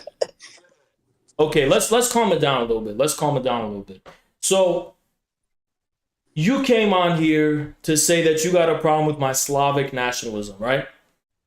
Yeah, well, I guess Eurasian. We've already come to the conclusion that Eurasian's probably a Okay. better way to So put what it. does Yeah. it mean? What is the Eurasian nation that I'm being nationalistic for? Go ahead. It seems like some weird, like, ultra-traditionalist, like, it almost seems Duganist, the way you've justified the Russian Okay. invasion of Go ahead Ukraine and define. as, like, all Yeah. being one Sure. Go ahead and Eurasian define. family. Go ahead And, and like, your, like, theory on, like, Eurasian socialism is kind of, like, weird. It's just, like, odd. It's peculiar. Okay, so go ahead and define Duganism for me. Go ahead. Well, why don't you go ahead and define your ideas on Eurasian nationalism? But you're the one who's already making statements about them, so you should know them. Yeah, I just want your clarification because a lot of it is like done through the proxy of like memes, of like shorthands, and it's all like kind of incoherent. And I just want you to So further you came elaborate on onto your my own ideas. space to start bitching about memes. Is that what you're here for? Okay, so this is where you start asking random questions and beating around the bush. So can you acknowledge what my friend there was saying? Like, can you elaborate on what Can your I acknowledge reasoning that he stuff finds with the Ukraine?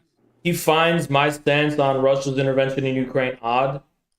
Yeah. Yeah, he thinks it's odd, but why should anyone give a fuck what he thinks if it's odd? Well, that's Because we're Why? the people. You're speaking to the people. We're looking Well, to you yeah, as well, a I'll tell you potential what. leader. So Listen, are you going to lead the I'll tell you movement? what. Are you going to I'll tell you lead the what. movement, Hans? Are you going to be our leader? Because Yeah, we but need first of our all, leader to make some sense. I want to be clear. So people who are like you, right? People like you are in no way necessary for any movement. You could literally disappear tomorrow. And actually, it'll be better for a movement because you people actually fuck the whole thing up and shit up our ability to reach the masses. What tendency do you think we represent other than a normal Let's not socialist? pretend you're the masses, first of all, okay? What tendency do you think we represent?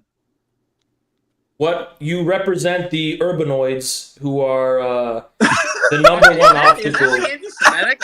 That's like I'm not even memeing here. Like what do you mean by that? Urbanoid? Urbanoid? Yeah, like Yes. this rootless cosmopolitan. Yeah, what are you talking about, man? You're an urbanoid cuck with no spine, and you basically have no existence besides institutional reflexivity. You have no way to relate to people authentically. Here we go, bingo card. Schizo bingo card. You have no way to relate to the masses authentically, and every word that comes out of your mouth is mediated by some kind of institutional, politically correct reflexivity of ideological reflexivity. Oh, is what I'm saying gonna get me canceled or not? Oh, is what I'm saying problematic or not? You literally have the mentality of a rep. You are a reptile. You're not even a fucking human being. You can't even say. There's not a single thing that's ever come out of your fucking mouth that you've said with your chest. You've never said nothing with your chest. You've never worn it on your chest. Everything you say is calculated and methodical, and it's purely coming from this hyper-reflexive, fucking calculative, fucking reptilian type of cold-blooded way of giving expression to yourself. I got a girl texting me right now telling me to come over. So can we like continue this conversation some other time? You have a what telling you to come over? I have a girl telling me to come over to her place. So can we like keep it up, like have this conversation another time? Well, don't get there too fast because you might walk in on her with someone else. So just to be clear, Okay. she's definitely. Let's just say she's definitely keeping you on that thread. You definitely sound like your friend material to me, sir. Yeah, well, thank you. I hope you all have a great night. And you know, I think your fans are probably cool. I think you're better than Vosh. My friend disagrees, but as far as like commentators go, you're fine. So thanks, man. Yeah, nobody give a fuck, bitch. Get the fuck out of here. Shut the fuck up, bitch. Y'all laughing over what? You got gynecomastia and you laughing. You laughing over what? I mean, you literally a bitch and you laughing. What are you laughing for? What are you laughing? What I mean, you're sitting here with no self-awareness whatsoever. And the saddest part of all is that this is actually their sense of humor. They actually got that, you know, that gritty. Gritty is so funny. Gritty's not funny, bitch. That was never funny. But that's just that cultural problem that we're dealing with. Now, I'm not against white people. I don't think white people are the problem. I just think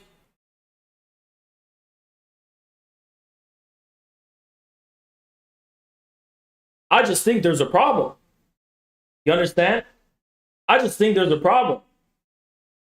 I think there's a problem when it comes to, you know, people who got this thing where they're just fake, inauthentic people. I don't know where it comes from, where you don't gotta be a human being. You're gonna be this fake fuck that's gonna, and then how do you even speak?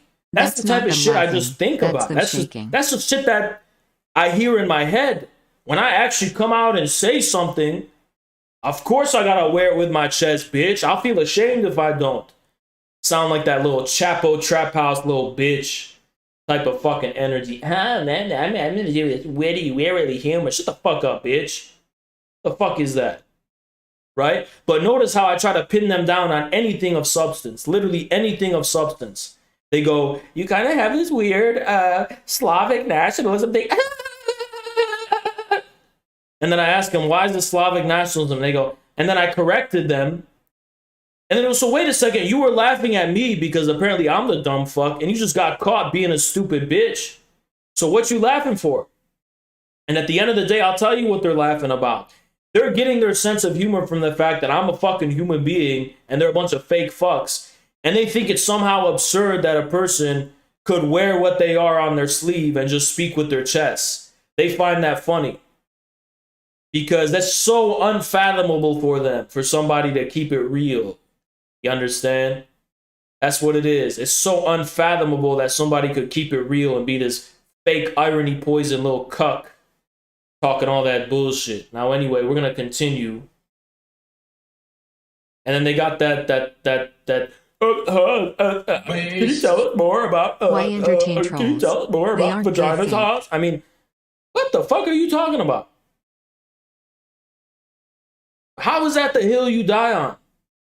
How do you say that and not feel embarrassed that you don't sound stupid? That's stupid as hell. You are a cuck. Plain and simple as that. And, you know, there's things I could say. I don't want to hurt nobody's feelings.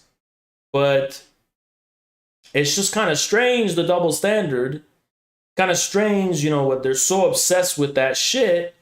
But when it comes to, now I'm not even going to say it because, you know, I still can't, there's some things I can't say, but I'm just saying it's a little ironic. Lamau, these tools when you are take just other clones things of their into boomer parents consideration, that they're paid so for their fixated and school. obsessed with that one thing, and yet it's not important in another. Okay, I'm not going to talk. They see you in their shadow. Anyway, Read Carl Jung. As I was saying, we kind of got a little detracted right there, but we're dealing with that. We're dealing with that CPUSA issue of the land back left and the land back left. So these people were Trotskyists. They came on and told us we have to abolish the CPUSA and we have to create the socialist alternative and the so-called SAA, whatever the fuck the band kid humor shit that they were talking about. So a lot of you might ask, Haas, you go so hard on the CPUSA. Why should we even have the CPUSA then? Okay, I'm going to give you a number of reasons. Number one, there's only one communist party. Every other party was a splinter from that one party. That was the party. That party's older than the Communist Party of China. You understand? So that's our historic party.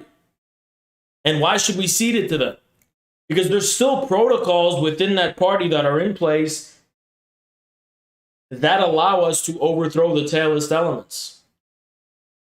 So that's reason number one. Now, reason number two is you cannot just create a party without money, without having a corporation. And constituting a party is itself some very dirty business. How do you found a party? How do you constitute a party when you don't have historical, traditional legitimacy? Creating a party, you have to have a premise. Oh, we want to create a party because we want a party for communists and Marxist lines. Well, there already is one. It's the Communist Party USA. Why should anyone join your party? Oh, because we have a different line than the leadership of that party. Okay, why can't you push and successfully achieve the line that you want to push in that party? Well, because they're doing dirty tricks. Well, if you raise enough awareness and you draw enough attention to that, that can be addressed if they're, using illegitimate means that are beyond the protocols of the party form with which to prevent a non-democrat faction from taking over. But from my extent of my familiarity, I don't think that's actually the reason behind this shit that's happened. I think there has been a genuine issue of people who were unable to actually win the party. Understand? So I'm going to go ahead and make Talon a co-host just so we can get more people who are requesting to be able to be speakers. Because I cannot see the people requesting. I cannot see them. Anyway, as I was saying, the interesting thing when it's coming to this land back shit is that it's almost exclusively being pushed by the so-called descendants of the settlers. And that really opens up an important question, which is, what is this shit really about? This shit is about some cultural, existential guilt of Americans who feel like they lack any authenticity or any type of roots in this country. Imam, go ahead and speak.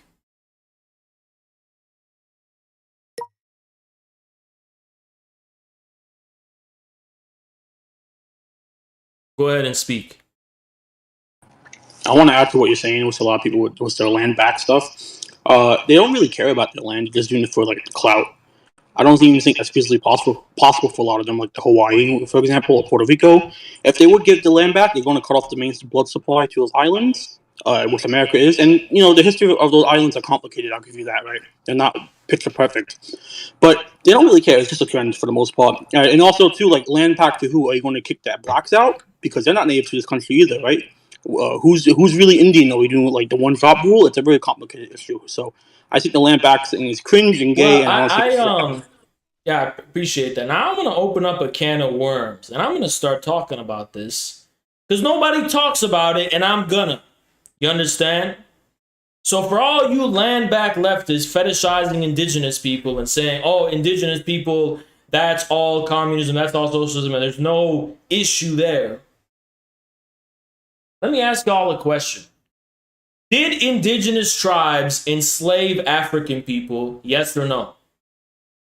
Question for the land back leftists. Did indigenous tribes enslave African people? Yes or no? Were Africans enslaved by indigenous tribes? Oh, but nobody wants to have that conversation, now do they? Nobody wants to talk about that, now do they? Because they want to create a black and white, one-sided picture of the situation and make it seem like they can have a simplistic picture. Was there any indigenous tribes that fought for the Confederates? And there you go. Radio silence from these goddamn so-called land-back leftists. And instead of actually responding to anything we say, tomorrow they're going to make another thread about the Pat Sox and it's going to get 2,000 likes. And they can't engage. They can't engage with anything that's being said. They can't respond to anything that's being said. Any serious history of the United States must reckon with the unique feature of settler colonialism. Settler colonialism is a core project of class collaboration. Capitalist development in Europe created a huge industrial reserve army. While a certain level of unemployed is desirable for reducing the price of labor power, too many desperate workers represent a threat. Settler colonialism acted as a pressure valve for this class conflict. Wrong. Modern European industry, the Industrial Revolution, that happened in the 19th century. Okay? Settlement in the Americas happened, we're talking 16th century, right? So there's a big blank spot in between then that can't be explained in terms of the reserve. This is the most like, this is just an uneducated take by this fucking dumbass. I mean, yeah, that probably explains a huge bulk of the immigration, maybe being generous, from the 18th century to the early to mid 20th century, sure. But by the way, similar processes of displacement also explain non-European immigration to the Americas. And that's a conversation nobody seems to want to have. A whole lot of the non-European immigration to the America, not only the United States of America, but also South America, was also fueled by displacement. Processes of displacement comparable to the enclosures. A lot of Palestinians moved to South America, Brazil, and elsewhere. What about Australia? The leader What of about El Palestine? Salvador, Bukele, he's a Palestinian. He's the president of El Salvador. So you're talking about settler colonialism like it's uniquely European. Well, that's just not true, right? And also they're saying,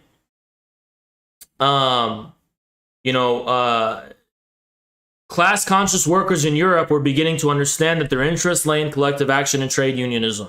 Bruh, people settled in America. I mean, you're talking about a very small fraction of America's history.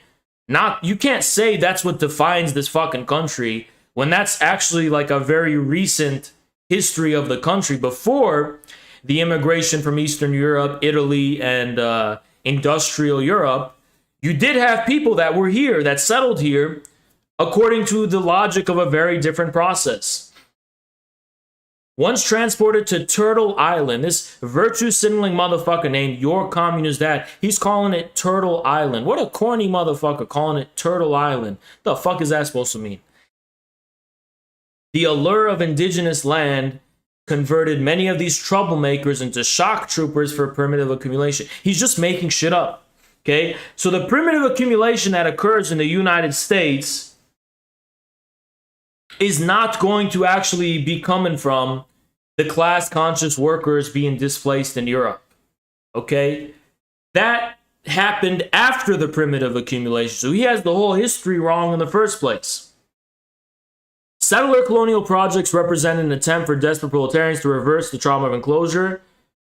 Now, first of all, even if we assume that that was true, which in this case it's not, that is true for all of history. Every civilization in history dealt with the problem of people who were either landless or there wasn't enough land. Well, yeah, they went and settled elsewhere to get land, whether that meant displacing others or not. And that's just the history of humanity. The prospect of becoming a human farmer was worth the cost of killing indigenous people and stealing their land. Look at this goddamn Protestant pain-loving view of history where you're out here basically saying what? The sins of the father weigh on the wealth. The sins of the father weigh on the wealth. This is just guilt-loving. This is some guilt-loving fetishism over here. That's not a materialist analysis. That's a moral analysis. That's moralism. They made a cost-benefit analysis and they decided to be immoral. And their immorality is what defined America's history. Is that a materialist analysis? What the hell does that got to do with imperialism? You're saying because they were exceptionally immoral, that's what created America. Get the fuck out of here with that dumbass idealist bullshit. Who's this silky potato? Adam as a speaker. Now, I know you're not the same silky that threatened me in the chat the other day. Made death threats against me in the chat the other day. Go ahead and speak your business and state your business. Go ahead, speak your business, state your business. Hello? Yeah. I can't hear anybody. You can't hear me. Hello? You can't hear me.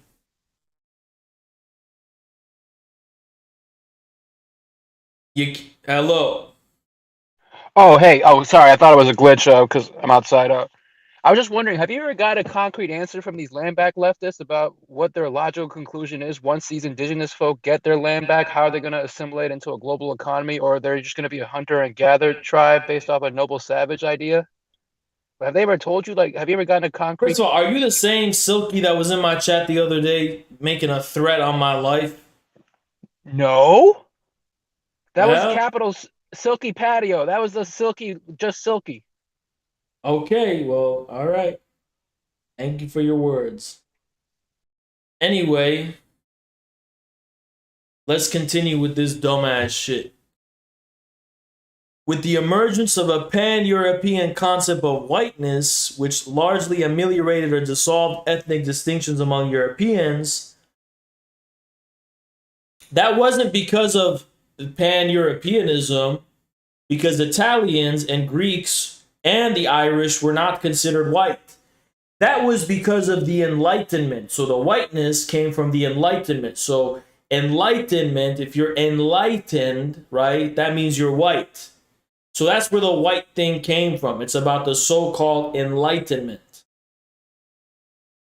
So whiteness basically means that you were enlightened and you were reflexive enough and conscientious enough to be able to conform to the institutions created by that same Cartesian, detached type of way of looking at the world. So people always talk about white supremacy, this, white supremacy, that. One of the biggest hallmarks of white supremacy is being inauthentic. Inauthenticity is one of the biggest hallmarks of so-called white supremacy. When you are being out here and you're being completely politically correct and you're not willing to say, you're just being fake as fuck with the way you're talking. You sound like a nerd-ass little bitch and shit like that. Hyper-reflexive and hyper-conscious of every fucking thing. That's what we're talking about when it comes to white supremacy.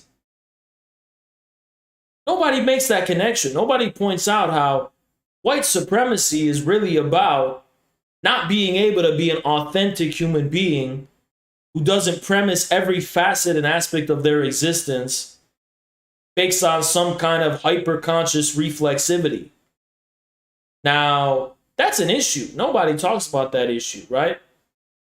But they love talking about so-called white supremacy, but they're the biggest examples of that, actually. I mean, let me put it this way. According to the standards of whiteness created by the founding fathers back in the day, the land-back leftists would be the white ones. And actually, that's exactly what you're seeing in Ukraine right now. That's why they're coalescing around the neo-Nazis. Because why? Because the Ukrainians are self-aware. The Ukrainians go on Reddit. The Ukrainian Azov battalion, those people are nerds like me. And they let me put my thinking glasses on. And they got that kind of thing going on. And the Russians are considered what? Oh, the Russians are barbarians and they're orcs and they're spontaneous. And they're raw, authentic human beings. Us a straight white man who loves cops, specifically SWAT teams. You understand? So that's the issue we're dealing with. And nobody ever talks about that issue, right? Nobody ever talks about that issue. But anyway, with rationalized by their attendant liberal Republican ideology, settler-colonialism and whiteness constituted a new principal contradiction. Why is it a new principal contradiction? Go ahead and explain. One which ameliorated class struggle between European bourgeoisie and the proletariat, who shared a common interest, manifest destiny. Again, according to that logic, every form of civilizational expansion is class collaborationism. How does that make it a principal contradiction? That's not how Mao defines a principal contradiction. A principal contradiction is that which grounds all contradictions. So a secondary contradiction is secondary, not because it's just less important, but because it is materially grounded by the principal contradiction. So how is that and what is that a principal contradiction in regards to? That doesn't even make any fucking sense. Okay? Liberals might take at face value the ideals articulated by the bourgeois, slavers, land speculators, and merchants, but Marxists must study these ideas only in the context of the prevailing class and colonial relations. Patriotic socialists thus reveal themselves as liberals. Now, what the hell are you talking about? What kind of fucking dumbass logic is that? I mean, they just say this shit and they get applauded for it, but nobody subjects them to any kind of scrutiny. Nobody pushes back against it. Who said we take anything at face value? You think acknowledging the materiality of a country means that you're taking ideologies at face value? How? We're not saying America's reduced to the pen and paper of Washington and the founding fathers. We're saying that's a symptom of it. Okay, so that's just stupid. Looking at the 20th century, we find another admirer of American patriotism, Adolf Hitler, who explicitly modeled Lebensraum on the American model. Americanism throughout the 20th century was synonymous with anti-communism as the U.S. led the anti-communist imperialism. Okay, so let me get this straight. We are now literally Hitler. Is that what we're talking about here? It's literally the same as Hitler, and that's what we're talking about here. Okay, gotcha. Just so we're clear, we understand the level of fucking absurdity we're dealing with. I mean, Hitler claimed that it was an American model. And yeah, Hitler did admire America in a lot of ways. I'm not sure what you're trying to say. That doesn't mean America is reducible to Hitler. I mean, to be clear, Hitler admired aspects of America, particularly the most gruesome and ugliest aspects of the country. But no, Lebensraum was not even comparable to the Western expansion. Lebensraum was literally meant to spread eastward in order to engage in the complete extermination of all the Slavic peoples and enslavement, whatever, right? Now you could say the same thing happened with the Western expansion, except it's nowhere comparable in scale. And second, it is not true that Manifest Destiny was about exterminating indigenous people. That was something that did happen in varying degrees, but that's not what it was actually about. That wasn't its purpose. That's very different from Lebensraum, where that was explicitly the purpose of completely depopulating, starving, and killing the so-called subhumans. This is such a stupid and faulty comparison, right? I mean, what do you mean I'm an admirer of America? He wasn't admiring American patriotism, you fucking dumbass. American patriotism isn't what's responsible for Manifest Destiny. You're getting the two mixed up and confused for each other. You're saying American patriotism was responsible for westward expansion. What the fuck are you talking about? Westward expansion happened because, again, of this dialectic of landlessness and settlement. They were settling westward in order to establish economic units of both subsistence and primitive accumulation, which is actually the class struggle that underpin it, right? For some, it was the primitive accumulation. For others, it was a new form of subsistence where they could just make a living and have some opportunity where they didn't in the East, okay? So that's what it was about. Now, that wasn't because of American patriotism.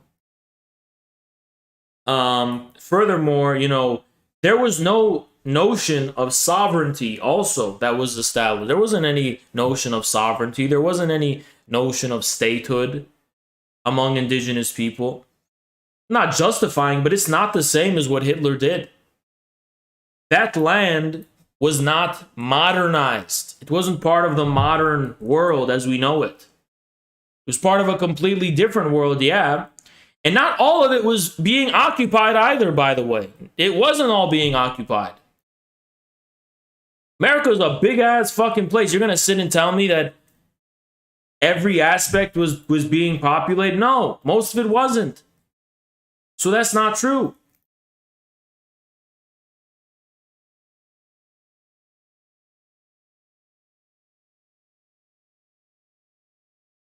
Anyway, leave it. And then, yeah, they broke a lot of treaties and did a lot of bad shit. I'm not denying that, by the way. I'm not trying to cover that up, somehow deny that or downplay that. I'm just saying you can't say the same thing as it's the same as Hitler. It's the same as what Hitler did in his expansion eastward. It's not the same. It's absolutely not the same. Hitler was the rawest expression of the worst aspects of it and the most barbaric aspects of it. But no, it ain't the same. Leaving settler colonialism and looking to imperialism generally, Engels and Lenin criticized the emergence of a labor aristocracy within the proletariat of imperialist countries which enjoyed a higher... Yeah, but for them, that was at the top of the masses. And what Lenin said was that, and both Engels and Lenin actually said this, that the way to fight against the labor aristocracy was to go down and deeper to the masses, lower into the masses, rather than, above them, which is what these fucking fake communists are trying to do. So it's the opposite. The problem was at the top, at the head. The more educated and more reflexive they were, the worse they were. You go down into the masses, where people are less institutionalized, and that's where you're going to be able to create... You didn't even read what Engels said about the fucking labor aristocracy. So stupid. They weren't the masses. They were the upper crust that was being bribed and was falsely trying to lead the masses. So that's a complete distortion. Although the expropriation of indigenous land and the enslavement of Africans are no longer primary, American workers are placated by advantageous trade terms which make the products of colonial economies cheap and profitable. All right, motherfucker. I mean, this is just the most stupid shit I ever read. Like, who is going to say that the trade agreements that America has pursued in the last 30 years have been advantageous for American workers? Motherfucker, where's the advantage? Fentanyl? Shut the fuck up, bruh. You sound stupid as hell. As the global South anti-imperialists like Samar Amin and Utsa have written, there are many mechanisms such as unequal exchange and income deflation by which colonial economies support the relative prosperity of imperialist countries. Yeah, that's at the consumption side of things, but that doesn't last long when you don't have the income to support that consumption. And in order to get the income to support that level of consumption, you have to actually have your own industries, which America has outsourced, which has actually hurt the workers here. As dialectical materialists, we have to reckon with ever-changing conditions. Financialized and globalized economy has diminished many of the bribes, which lead to increased class entitlement. But that doesn't mean an increased revolutionary potential of workers in the USA. Means patriotic socialism. There's no fucking such thing as patriotic socialism. Stop calling it a political project, because it's not. We're talking about very bare, bread and butter, bare bones Marxism-Leninism. We're not talking about some special type of fucking thing. Avocado toast. We're talking about bare bones Marxism-Leninism. Okay? The burden on us is not to prove there has to be some special patriotic socialism. You are not educated as a Marxist. You are not educated as a Marxist-Leninist. You are a fucking leftoid who is educated by some pink-haired fucking professor who taught you all sorts of bullshit, which you've translated into the terms of Marxism-Leninism because you're trying to be an edgelord when you got thrown into society with all the dumb, stupid bullshit you learned in your college and got disappointed that no one agrees with you on it. So shut the fuck up and stop trying to make it seem like the burden is on us to create some kind of so-called patriotic socialist political project. Because that's just about the dumbest shit I've ever heard. Okay? And you're saying, on the contrary, the American project runs counter to the revolutionary segments of the working class. Black and indigenous people. motherfucker, you are, this is, you know what this is? This is the victimization theory of politics. So the most desperate people are, that's the most revolutionary they are, according to you. That's not how it works, you fucking predator. You have the political vision of a pimp. You know what a pimp does? They take advantage of people who are desperate and vulnerable. Post-Marxism sucks. And that's what leftists in America do. They have the pimp theory of politics, where you're going to go ahead and take advantage of people because they're desperate and vulnerable and use them to fulfill your ideal political aims and project. You're a fucking pervert. Okay?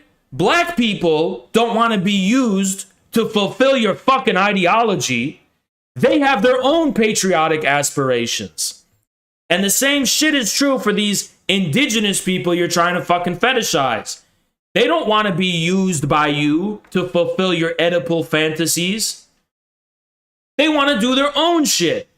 They want their own sovereignty, and they want their own patriotic self-determination, and that's what they want. They don't want to be used by you for your Marxist fantasy, you fucking pussy. American patriotism has always festered in the most class collaborationist, reactionary elements of the American proletariat, aka the people who laugh at me when I try to spread the bullshit I learned in college to them at work. And assuming they even work alongside them, which they don't.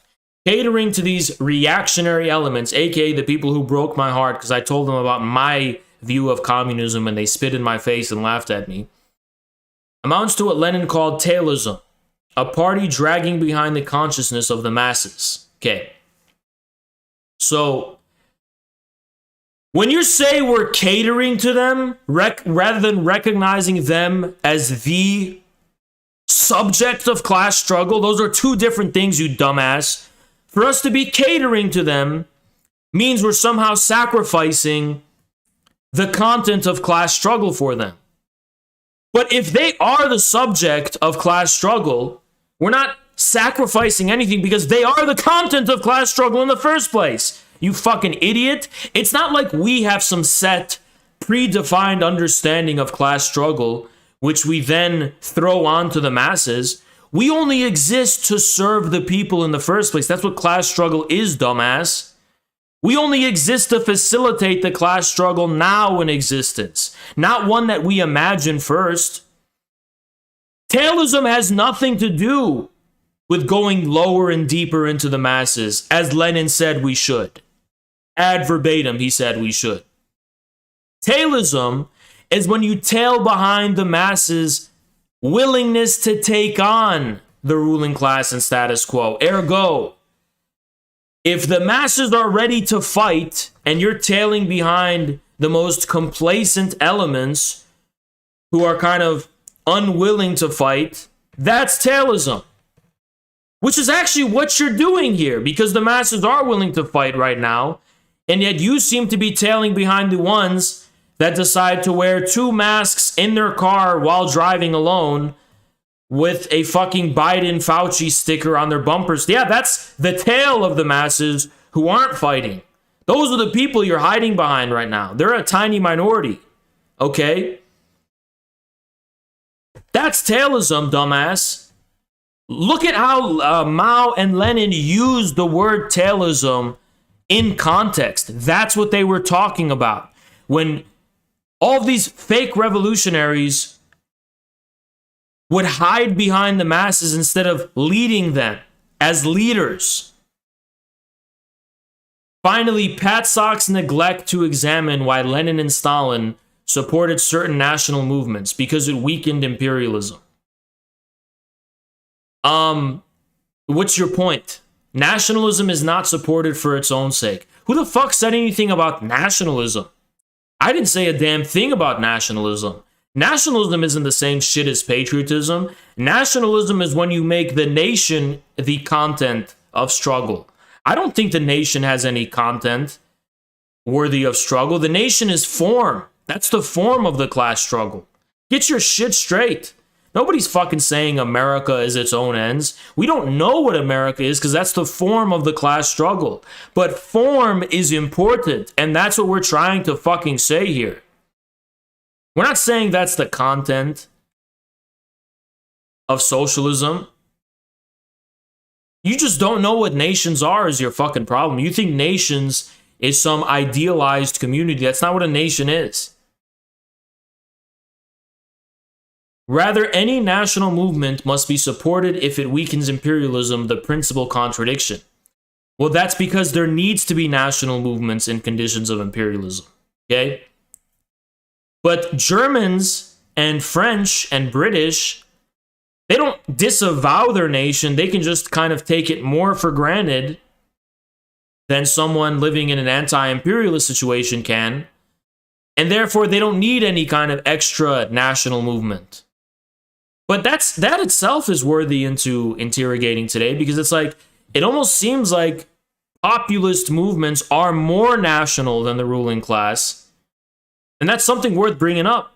And I'm not saying it's nationalism, but it's more authentically national. You know, a French communist or a British communist fighting their ruling class is being more patriotic and more national. That's what Mao said when he talked about how patriotism in imperialist countries means fighting the imperialists. Say what you want about American patriotism, but it has not nor will ever serve to weaken imperialism. You know what? You fucking dumbass. Trump, who we all know is in bed with the establishment and he's bought out by them, he did more to cause disarray and contradictions within the imperialist machinery than you've ever done in your whole fucking miserable existence.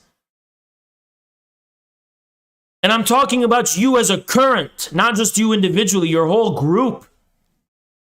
Of course American patriotism can weaken imperialism.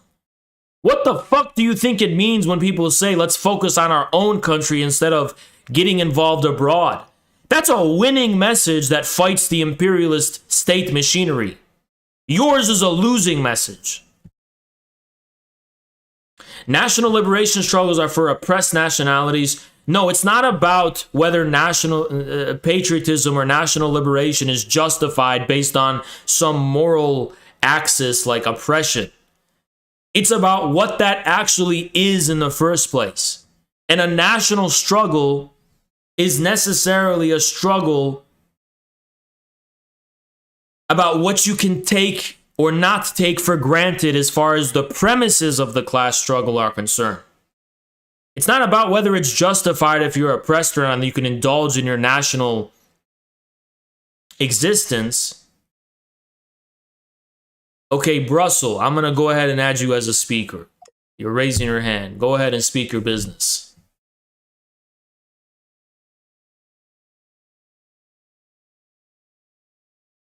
Go ahead and speak your business.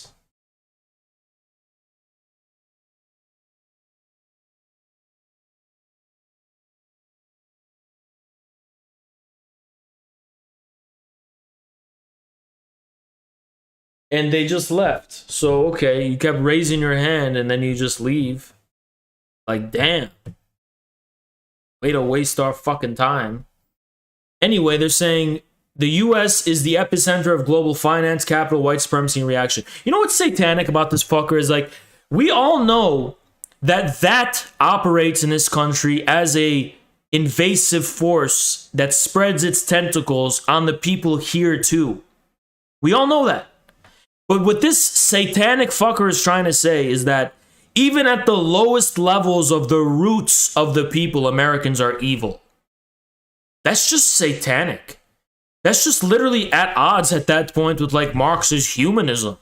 You're saying Americans at their root are evil? I mean, that there's no hope for them at all? That what? I mean, like, that's just like a satanic death metal approach and view. You're like it's like a death metal band song. America is evil, burn in hell. All Americans have no chance. We are gonna go down and die. I mean, what the fuck are you talking about? That's just some dark satanic shit. You know? But the only people who say that are edgy white Americans in the first place, because y'all are the ones who love that death metal, and that's fine, but you're confusing it for Marxism. And it's a problem. You got that fetish, that ideology where you just love this idea that everything around me is evil.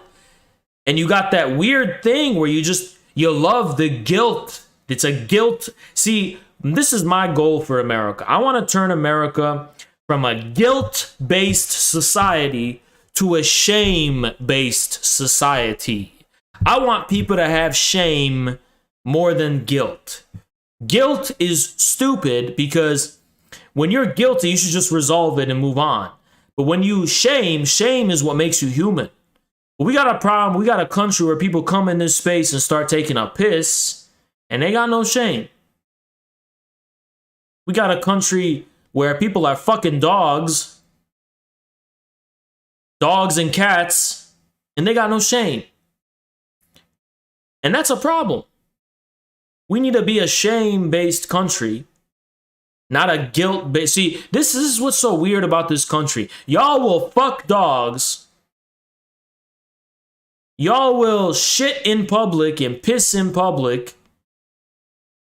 And you won't shower for 10 days, and that's fine. But the sins of the past weigh on our consciousness. Land back. Motherfucker, put your pants back. How about instead of land back, we get some pants back? How about we get some health back? Let's get some hygiene back. Let's get some dignity back.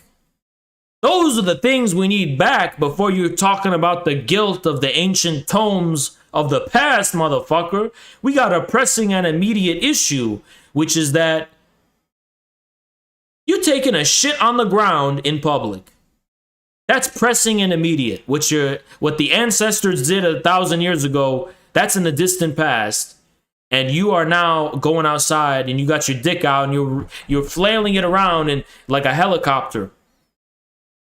Put your pants on. That's what we need back. Pants back. We don't need land back right now. Y'all have no shame. Y'all have no shame. You go on Twitter and you quote tweet me naked with your, your nasty, I don't even want to say graphically because it's so disgusting, but your shit is out. And you're trying to insult me. You don't feel shame? Put some clothes on. What the hell are you doing? But you got no shame. You only got guilt. No shame. You don't have that material feeling of shame. You only got guilt. You got that wickedness where you think you're above shame. That's racism. We got to talk about that racism problem. That's racism because everybody else seems to got shame, and you're kind of flexing that white supremacy, that purity, with that guilt-based mentality. Because you're just a moral person. We're not moral. We're barbarians and savages who act based on our feelings and our unconscious, and you're doing it all based on your pure morality, right? Get the fuck out of here, motherfucker. Be a human being. Be a human being. Be a damn human being. Gerald's 17, let's see what they're saying. Patriotic socialists fail to grasp and apply dialectical material. What is dialectical about anything you said, dumbass? All you did was try and say that the westward expansion was the principal contradiction. Where did you evince any understanding of dialectics at all? And where's the materialism? They give it most of the major errors. Name one. Their errors should inform our study. Here are some recommended readings. So this is what happens. They go on Twitter and just say some random bullshit that's got nothing to do with anything we've ever said. And they get away with this idea that they've accomplished something. And then meanwhile, they don't actually engage with anything we've actually fucking said. And it's like, it feels like, look, message to these leftoid dumb fucks, right? Just stop talking about us. Don't even mention us. You literally you circle jerk and fucking pat yourself on the back because you made a new thread about why pat socks are wrong, saying a whole lot of bullshit that we've never even said. So, but why do you do it? At that point, if you don't want to engage with what we've said, then just shut the fuck up about us. But you create this straw man to feel better about yourselves because you know we are the ones who are visionaries. We're coming up with everything that's fresh and new and clean and based. And we got this shit rolling where, you know, we are introducing novelty to the space. And you're trying to hijack our shit by trying to explain us away. And it gives you a sense of novelty now. Oh, we're beating back the Pat Sox. Surely our revolutionary path is forward. I just made a thread about the Pat Sox and got 2,000 likes. We are surely on track to the red revolutionary overthrow of the United States Settler-colonial project, and the flag of Chairman Gonzalo will wave on the ruins of the White House. Long live Chairman Gonzalo. Like, no. All you're doing is making a fool of yourself. And it's not going to get you anywhere. We're the people who are going somewhere. And that's why you have to dick ride off of us by making shit up about us every day on Twitter. And it makes you feel like you're going somewhere too. But put it this way, right? Imagine there's like a current of wind blowing in some direction. And then somebody gets in front of the wind and tries to like go against the wind, and it pushes them in like 1 inch direction, and it makes them feel like they're actually moving somehow. No, that movement you just felt, that newness and freshness you just felt, was our wind, bitch. We're the source of it. We're the source of it. Meanwhile, you're standing in the same goddamn place as you're just standing. You're not moving like we are. You're not a force of movement. You're not a force of change. You ride off of the change that we're initiating. That's the difference between us. That's the damn difference between us. Okay, let's bring on this dude. Go ahead, speak your business. What's going on, man? I wasn't actually expected to be allowed to speak. Can you hear me? I can hear you. Hey, can you hear me? I can hear you. Oh, so for some reason, I can't really hear you whenever I'm the speaker. You're muted for me. Go ahead and speak. So maybe I'll just ask a question and then mute myself. Hold on. Would you agree that the invasion of Ukraine, or the military operation, whatever you want to call it, from a strategic point of view, at least the invasion of Kiev was botched? Do you feel as if the conflict in northern Ukraine could have been completely avoided, and the Chechen commanders that are now leading the Russians to victory through southern Ukraine, do you think that strategy could have been better implemented from the get-go? I have not seen any evidence the Russians were actually trying to take Kiev. It seems pretty clear to me from what I've seen now, I didn't know this at the time, that they were trying to divert Ukraine's forces from the Donbass. And that's why they were in around Kiev. It wasn't actually because they were trying to take Kiev. That's the extent of my knowledge on it. So, do you think that there was just some sort of misinformation? Do you think that, and by misinformation, do you think that Putin perhaps didn't have the full idea of the types of troops that were being sent to Kiev, along with the paratroopers whose goal was to neutralize Zelensky? Sorry, what are you saying? I was asking you whether you think that there was some sort of miscommunication between the Russian generals and Putin, whereby No, he simply I haven't. I don't know. That's the truth. I don't think so. I mean, I haven't seen anything to indicate that. Maybe there was. I don't know. I really don't. I haven't seen anything to indicate that, though. It seems clear to me that they were in Kiev to both destroy military infrastructure and to divert Ukraine's forces from the Donbass, which has always been the main focus of their intervention. Yeah, I see your point, but at the same time, it's kind of interesting that places like Cherniv or Cherkiv, I can't remember the name of the north kind of eastern town north of Kiev. Apparently, that city was defended by a single armored battalion. So it didn't seem like a lot of the forces were diverted from at least the northern Ukraine into the south. It seems that the same troops that were fighting in the south have been fighting there from the get-go with minimal forces, if any, being removed from the north of Ukraine.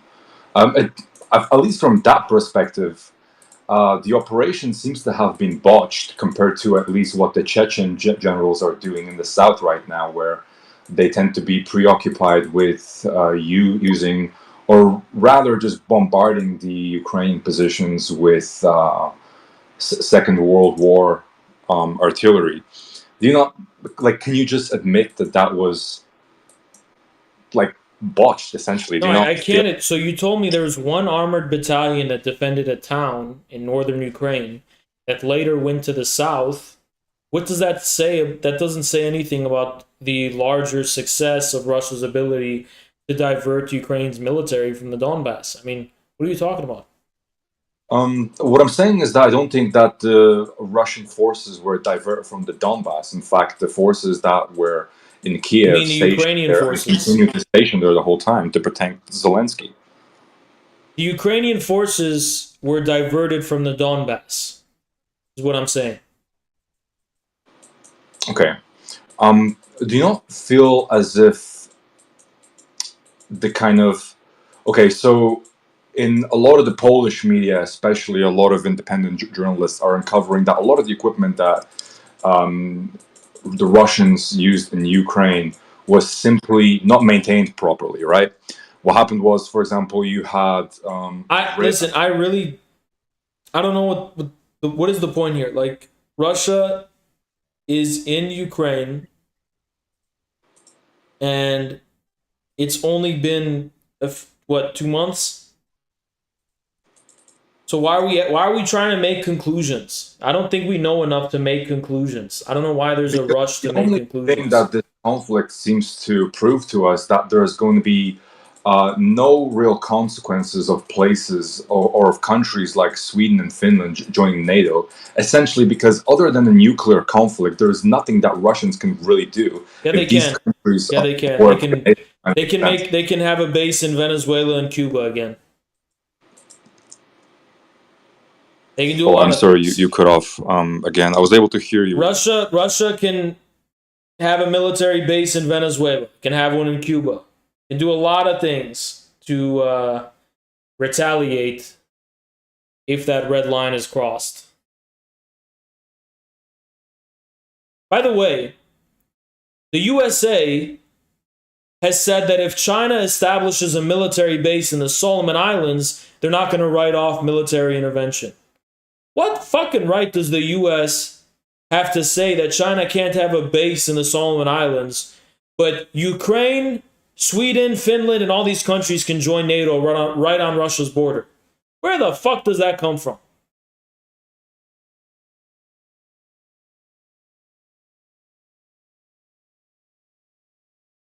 Hello?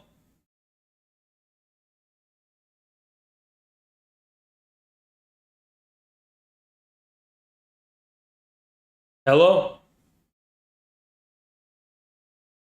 All right, well, I can't hear anything you're saying, so we got more people in line. I'm going to add Brussels as a speaker. Go ahead.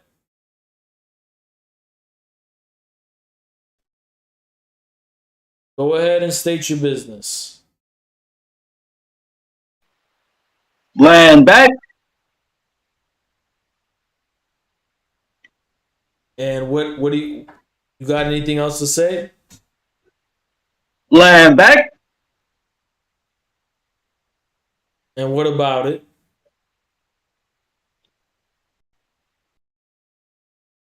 All right, that's all he had to say. So Rusty Shackleford had him as a speaker. Go ahead and state your business.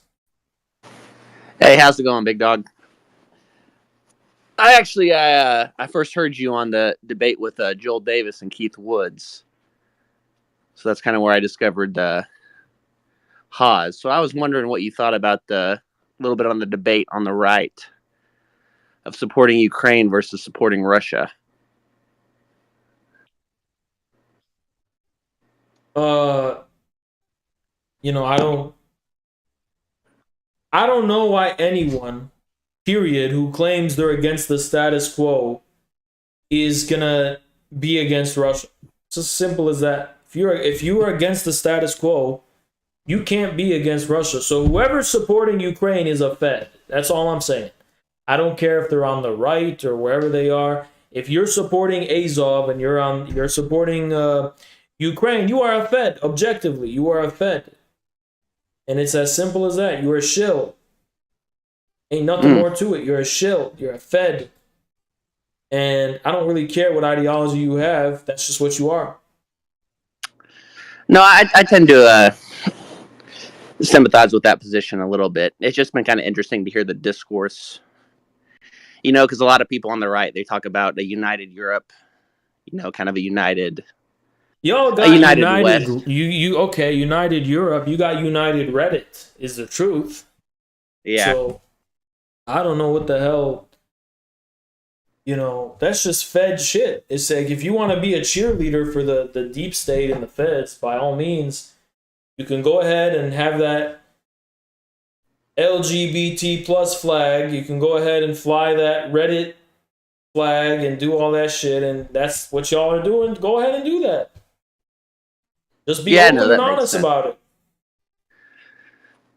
But so what do you think about so let's take, for example, Germany kind of, you know, investing more in their military, more in their kind of domestic infrastructure to kind of separate from Russia. Yeah.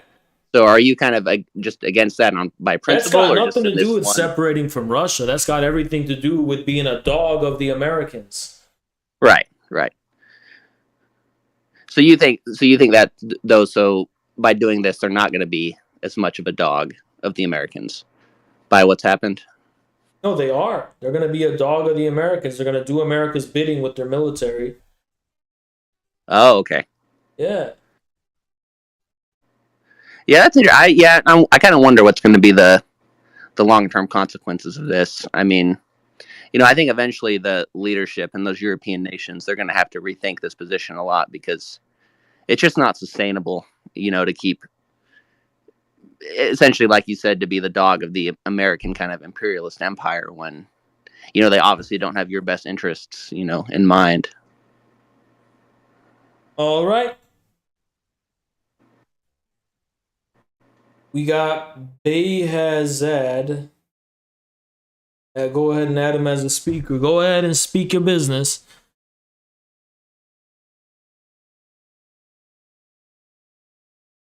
Go ahead and speak your business.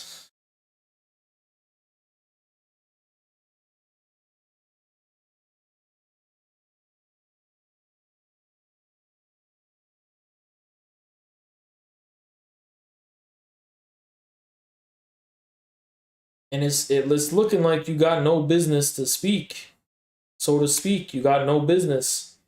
Be speaking on. Go ahead, unmute yourself. All right. Okay. All right. So I'm gonna go ahead and do you. Okay. My mic is. Can you hear me? Yeah. Hi. I just wanted to know your opinion about a policy matter. It's not related to Ukraine. So you know that in the U.S. we have a bankruptcy bill, and like people, they actually they can apply for bankruptcy and they can still have like a car and their home, no matter what the price of that home is or that car is. and they take advantage. Yeah, I'm sorry. I just got immediately bored. I'm about to fall asleep with that shit. So you gotta come on here with something interesting because y'all gotta. I'm not just the toilet of your thoughts. Y'all can't just come on here and just flush anything down my way. I'm not here to be the fucking public bathroom where you just whatever thing so happen to have on your mind, you just say it. You gotta say something interesting, okay? I'm not here to just hear everything, okay? I mean, there's a reason. You understand? There's got to be a reason.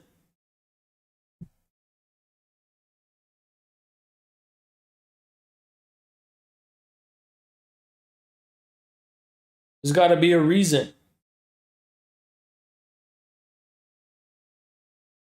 And furthermore, what we're going to be talking about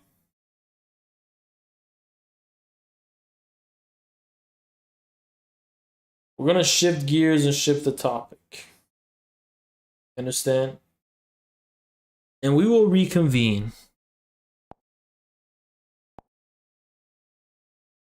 So I'm going to actually make so that space was glitchy as fuck. I'm going to start a new space and I'm going to call the space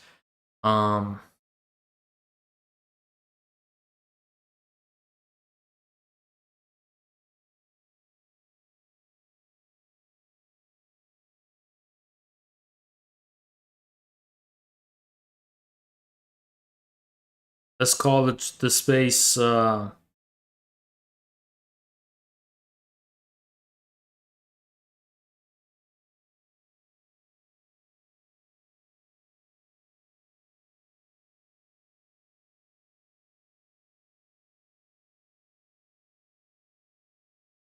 the anti-journalist convention. So we got a space here, and hopefully this one actually... I'm going to get rid of this BlueStacks shit because it's clearly pointless. And I can actually have a way better time just using the desktop space. So I can actually have a way better time convention. just using the desktop space. Fuck. So we're gonna have the anti-journalist convention. I have to use BlueStacks. There's no other way. Unless I log into another Twitter account and listen to it on desktop. I have to use BlueStacks. Which I can also do. Unless I log into another Twitter account and listen to it. I can also do that. Hold on. Let me actually do that. Let me actually go twitter.com/infrahaz. And should be able to join a space without having to have an account, right? You don't have to have an account to join a space, do you? Fuck, I think you do. I think you do. Fuck. Anyway, we're gonna get right into it because the number... See, the shit is working way better on my phone. For some damn reason. We're gonna talk about the problem of journalists and what we can do about it, because there's not much we can say because we're on Twitter, but what is this guy Ozzy Fun Hate? What you got to say? Go ahead and speak your business. Go ahead and speak your business.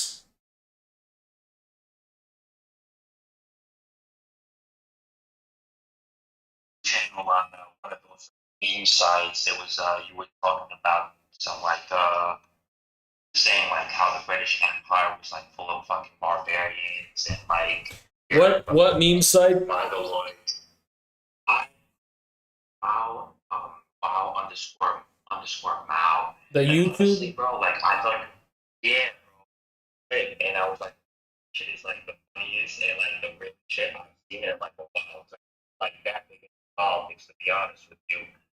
And I just like fucking watching things for the memes. You know what I mean? Because like I live my everyday life, like it doesn't really concern me. Which it should, but like at the end of the day, it's just like I'm trying to live my life. You know what I mean? Yeah, for sure. I appreciate the words. Yeah, man. So like honestly, bro, like I've actually watched some of your videos, and I I would say like I'm more like a centrist because like I'm just like politically homeless, so I don't really like, I don't like the far right because like they're like fucking ridiculous, and like I don't like the far left because like of all like the academic super intellectual bullshit that they be spewing like 99% of the time. So I agree with you in like that aspect where it's like they don't really care about like real workers. You know what I mean? Like Yeah. present, present. You know? Okay. For sure. Yeah, I understand what you're saying. I understand what you're saying. And yeah, I think I agree. I think I would agree with most of what you're saying. Cause it's like, I don't like people getting exploited, but like at the same time, like I want everybody to like have equal opportunity to make us like to go for the high society. I don't want to tell anybody like, yeah, you can't ever do something. No, I agree with that. I agree with that. You know? Yeah, I agree with that. So I don't know, man. Like, I think people need to fucking I just want to live to where we can like joke with each other. Because I'm from New York, so it's like, like a lot of people tell me like, oh, this, discrimination, that discrimination. Like, I grew up in New York my whole life. Like, I don't really like, and I know I gotta say like I really don't see like color, but like growing up in New York, it's just like we don't like you just based on like your character. Like, that's more what we should like, fall into because it's like who the fuck cares like where the fuck you're from? Like if you're an asshole, we hate you because you're an asshole, not for any other reason because of you like or what you look like. And I know that's a simple way of looking at it, and obviously, like, a lot of people talk from like standpoint, but like, I don't know, man. Like, what are your thoughts on it? Because like, I'm interested in hearing what you have to say. I think people just gotta keep it real. They gotta not be fake. Don't be hateful. Don't be spiteful. Don't be bitter. And have respect. That's what I believe in. And I also agree with you. I don't know which specific video it was because I seen it. Like, people need to be shamed for like not having like discipline. Yeah, I agree with that. Like a lot of people talk on the internet. It's like you've never been punched in your face ever in your fucking life. Yeah. Like I'm saying, like I hate to use a trope like, oh, I grew up in New York, but like in New York, if you talk shit, you got jumped for it. That's what I'm saying. That's how it's gotta be. Yeah. That's how it's really gotta be. Like, it's like, bro, like just live like look at the world that you live in and like don't look at it from like such a cynical aspect. Like yes, the world is fucking ugly and it's evil, but like at the same time, like people are good. I was actually listening to your space the other day, and you made a very good point. It's like what, the American government is fucked up, but like the American people is good. And I feel like a lot of people don't ever like really make that distinction ever. You know what I mean? And that's what fucking pisses me off. Like, why do you have to fucking say like, "Oh, America's bad," and then you're making it seem like every fucking human being in America not associated with the government is the same way as like so oppressive like the fucking American government. It's like I don't really understand that. Like I don't know why. It's just there's a lot of it's just a lot of hateful people that they want to create an identity that they're more moral than everybody else, they're better than everybody else, and that they're the only good ones, and that everybody's, they're just hateful people, they're just haters. That's all it is. I mean, like I said, like I'm not like too insightful on like the academic side of it, which like I think in my personal opinion, because like I worked on like trucks for like a large majority of my life. Like I am the working class, like for like the I would say for like the better part of my life. So I haven't really been in like the academic field, but that's my choice. Like at the end of the day. But with my my mentality is like, you know what, if you're not the smartest, you better damn well make sure like you outwork every fucking human being that you possibly can.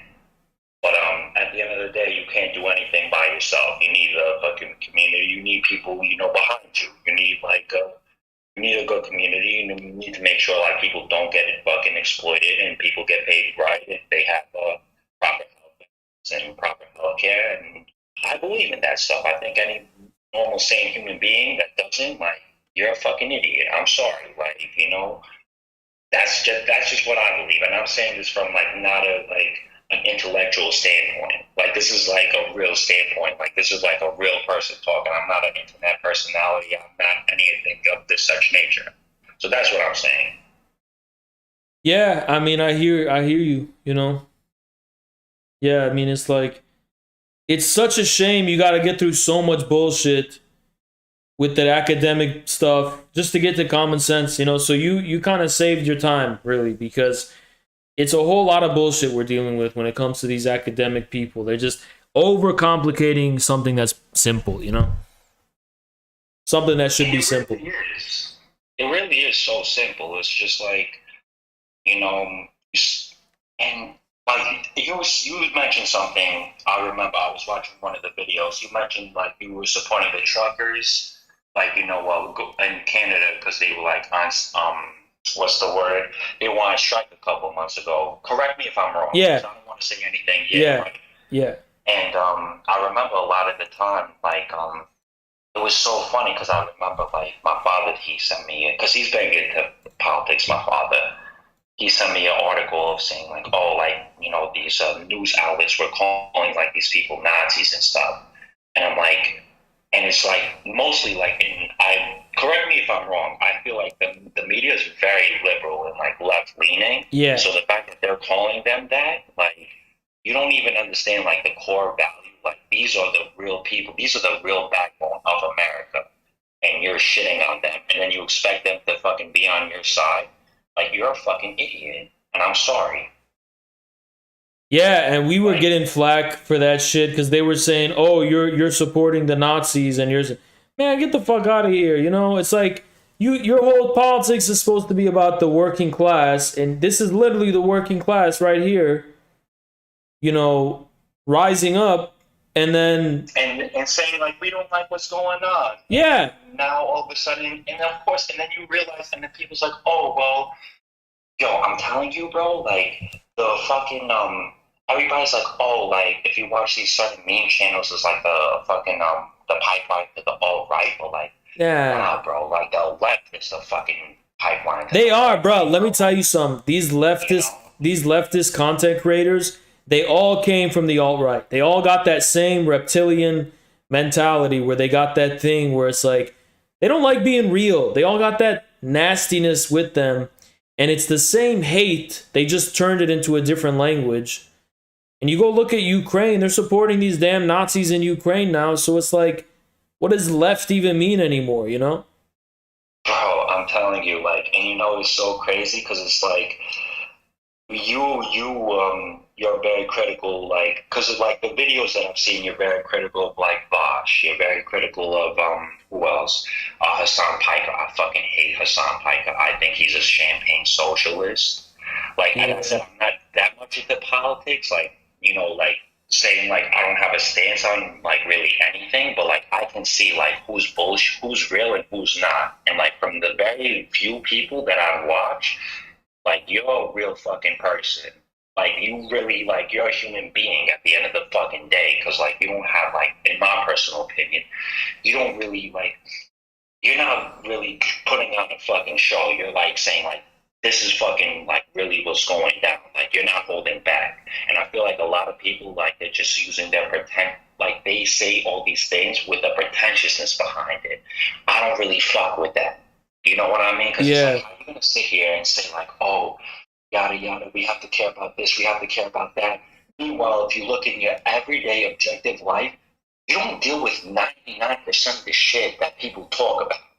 And that's why people get fucking frustrated. And it's like, oh, why should I ever listen to these fucking idiots? That's how I feel. Yeah, I mean, yeah, simply. I mean, like, they monopolize the language, but none of the realness, you know? honestly, like, like, you're doing a lot of good, bro. Like, and honestly, I'm observing communism a lot more. I've read the Communist Manifesto. I've read like pro-capitalist books. Like I like reading these. Like I like reading just to get like an understanding. And like the more I read, like the more I understand. Like I don't feel like a lot of people know what the fuck they're talking about. You know what I mean? Yeah. Like I know you said that you went to law school. Good for you, bro. I hope you do big things. But in my personal opinion, I think like a lot of people like hide behind like the fact that you have all these degrees and you have all bro, these, it's bullshit. Well, the truth is, exactly. Yeah, it's all for the degree. By the way, it's not. You don't really learn real shit in college at all. You don't learn nothing. You learn. You memorize to get it right on the test so you can get the degree, but you don't actually get to actually learn anything real. I mean, maybe you can absorb some knowledge that you can keep with you, but it's not real learning. Everything I've learned away from college. I've never learned anything from college. It's always been taught myself. Nah, and that's the end of the day. Like right now, I'm learning how to code. I know obviously like it's a anti-journalist convention we're talking about, but like I'm learning how to code right now, dude. Like like I'm teaching myself. Like that's how I just feel like. I think people should take it more upon their responsibility. Like I'll put it to everybody in here this way, and I know like capitalism is very exploitation and exploitative. Help me out here, bro. I'm sorry, I'm not too like keen with the words. Like exploitative, right? Yeah. Yes, thank you. And I think in order to save the world, you really need to have fucking money. And what's your opinion with Elon buying like Twitter? Like, what's your opinion? I mean, look, if he's serious about it, that he's gonna stop the censorship, I'm for it, because me and a lot of my good friends, we're trying to cover the wars and we're getting censored, right? We're trying to cover the lies of the media. Yeah, we're getting censored left and right. Like Jackson Eagle, he's my one of my biggest allies.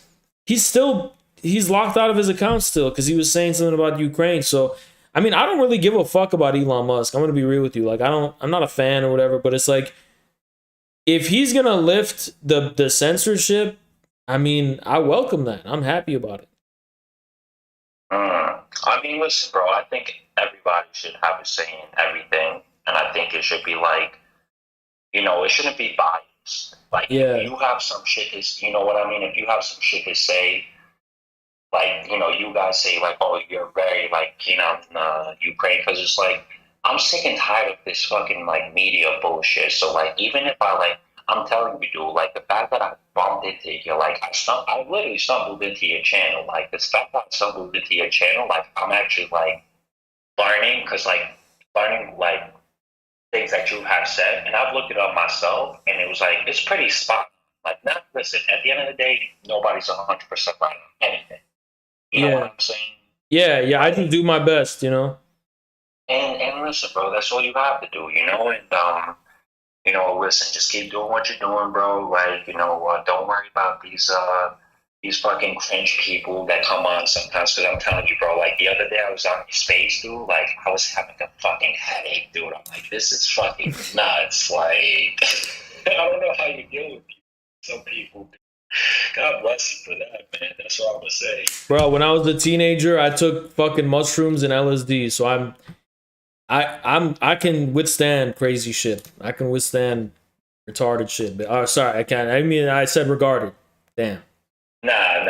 Honestly, bro, I don't know, man. Like, I think ridiculous shit. I think ridiculous. Yeah. I think it's the correct word. It will be more the correct word. But honestly, dude, I don't even know. I think it's like the reasonable person, because I'm not gonna lie to you, dude. In the past few years from like COVID, I realized like maybe I'm the only like normal person. You know what I mean? And everybody else around me is insane and stupid. Yeah, and, like, I feel like the past few years we just let all like this, crazy and stupid people just like run rampant and not be shamed for it. So I think we should bring back shame. So you're absolutely right on that. I'm not gonna lie to you.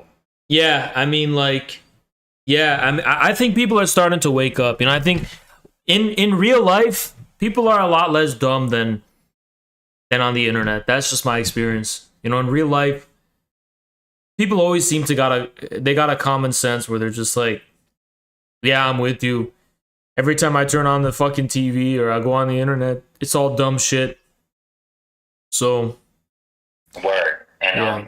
Also, because I have this one. Sorry, go ahead. That they were talking about, like, because like I don't know, like if you know anything about this or what's I want to ask this opinion on this kind of journalism. This one tanky in this space that I was in, he was saying like the Uruguay genocide is like a cultural genocide and it's not like an actual genocide. And I don't know if you're Muslim, but like, what's your opinion on that? Like, do you think it's like, do you think they're denying it? Like, do you think it's, he's right? Like, I don't really understand. Yeah, the truth. I mean? The truth is, it's like I've heard, like, they're killing people like crazy over there. Yeah, bro, the truth is, we heard about the weapons of mass destruction in Iraq, and it's like, when it comes to a place in the world that we're not familiar with, and we don't speak their language, and we don't have access to them, it's really easy for the media to just basically make shit up, right? And I've done a lot of research about what's going on in Xinjiang with the Uyghurs. And when they use that word genocide, I mean, if you knew the truth, it would make you sick how different it is from the reality, But they share video. There's all these videos that went viral on Twitter and pictures. And they were all lies. They had a video of a train station and there was all these prisoners bagged and they had their hands behind their back and shit. And they're like, oh, look, they're taking them to camps. And those were just prisoners who were of drug offenses. That had nothing to do with Uyghurs or anything like that. It's completely a different context. So it's like they take an image or a video and they put a headline on it and they say, look what the Chinese are doing. And then in reality, it turns out to be completely different. So they started to be a little more soft on that reporting because they've even admitted now that, yeah, Xinjiang, there's not a crackdown or lockdown anymore. So before there was a pretty strict crackdown because they were taking the whole terrorism thing really seriously, and some can say it was an overreaction because there was some attacks. So there's a lot of security there, right? And there was a lot of surveillance. So, but they've loosened up since, and the media is not even going with the angle of a genocide anymore because they can't get the pictures or the videos that they can spin that way. Because if you go to Xinjiang today, it's just people living their life, and you don't have that extra security that they had before. So they're not able to make it seem like it's that's what's going on.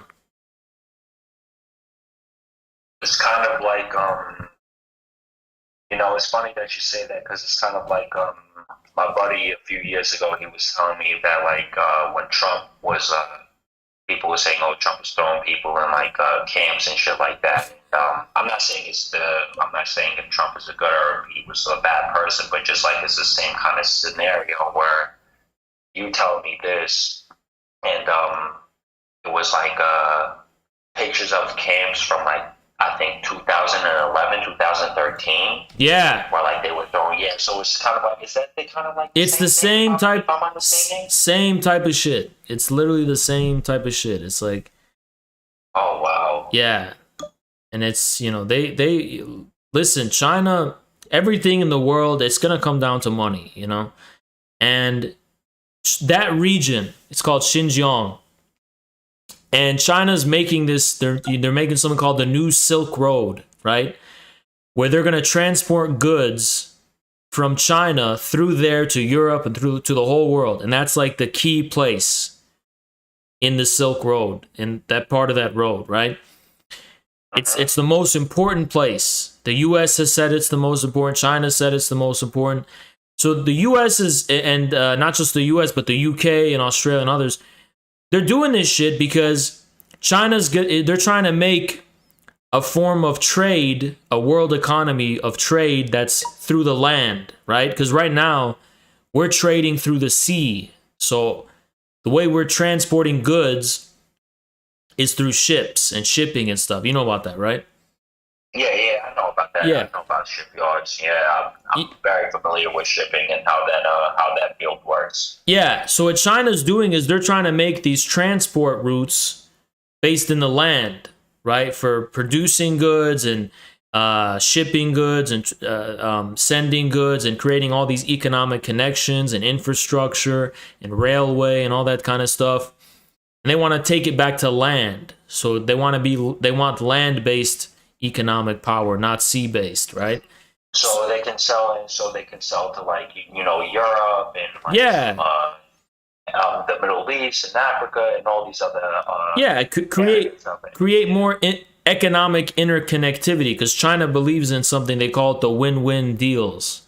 So we kind of think of things as a zero-sum game. You win, if I win, you lose. If you win, I lose, right?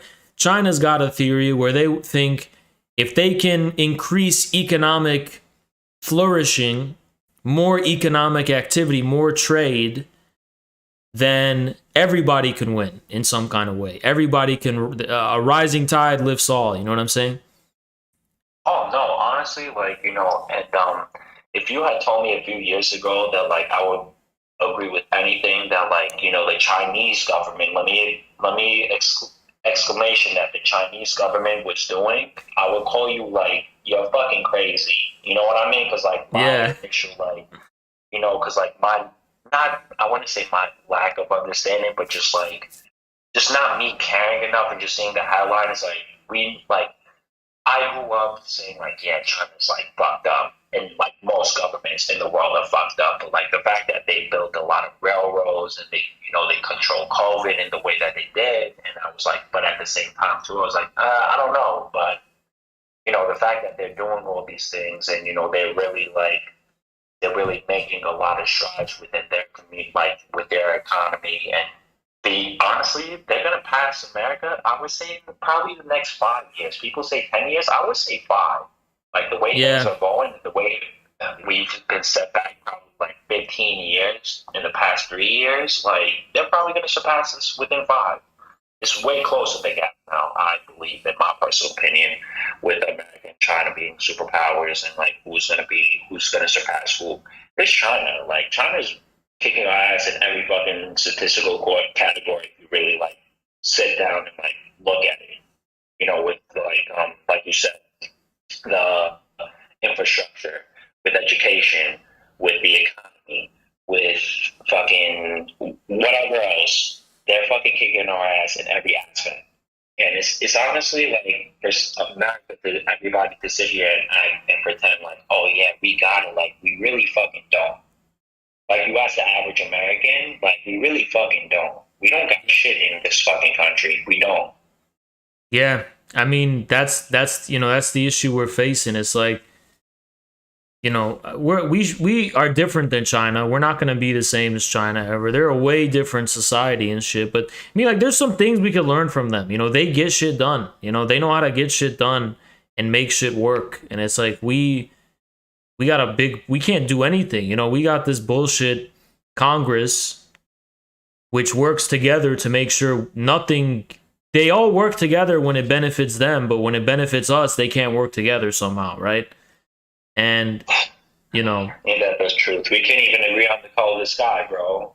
Yeah, but I mean? But even do that. Yeah, but when it comes to funding for war and other countries and shit, it's like, oh, they all agree on everything. But when it comes to helping the people here or doing something to benefit us and our economy, they always say, oh, we have too many disagreements. It's like they're working together, but they're all bought out and shit, you know?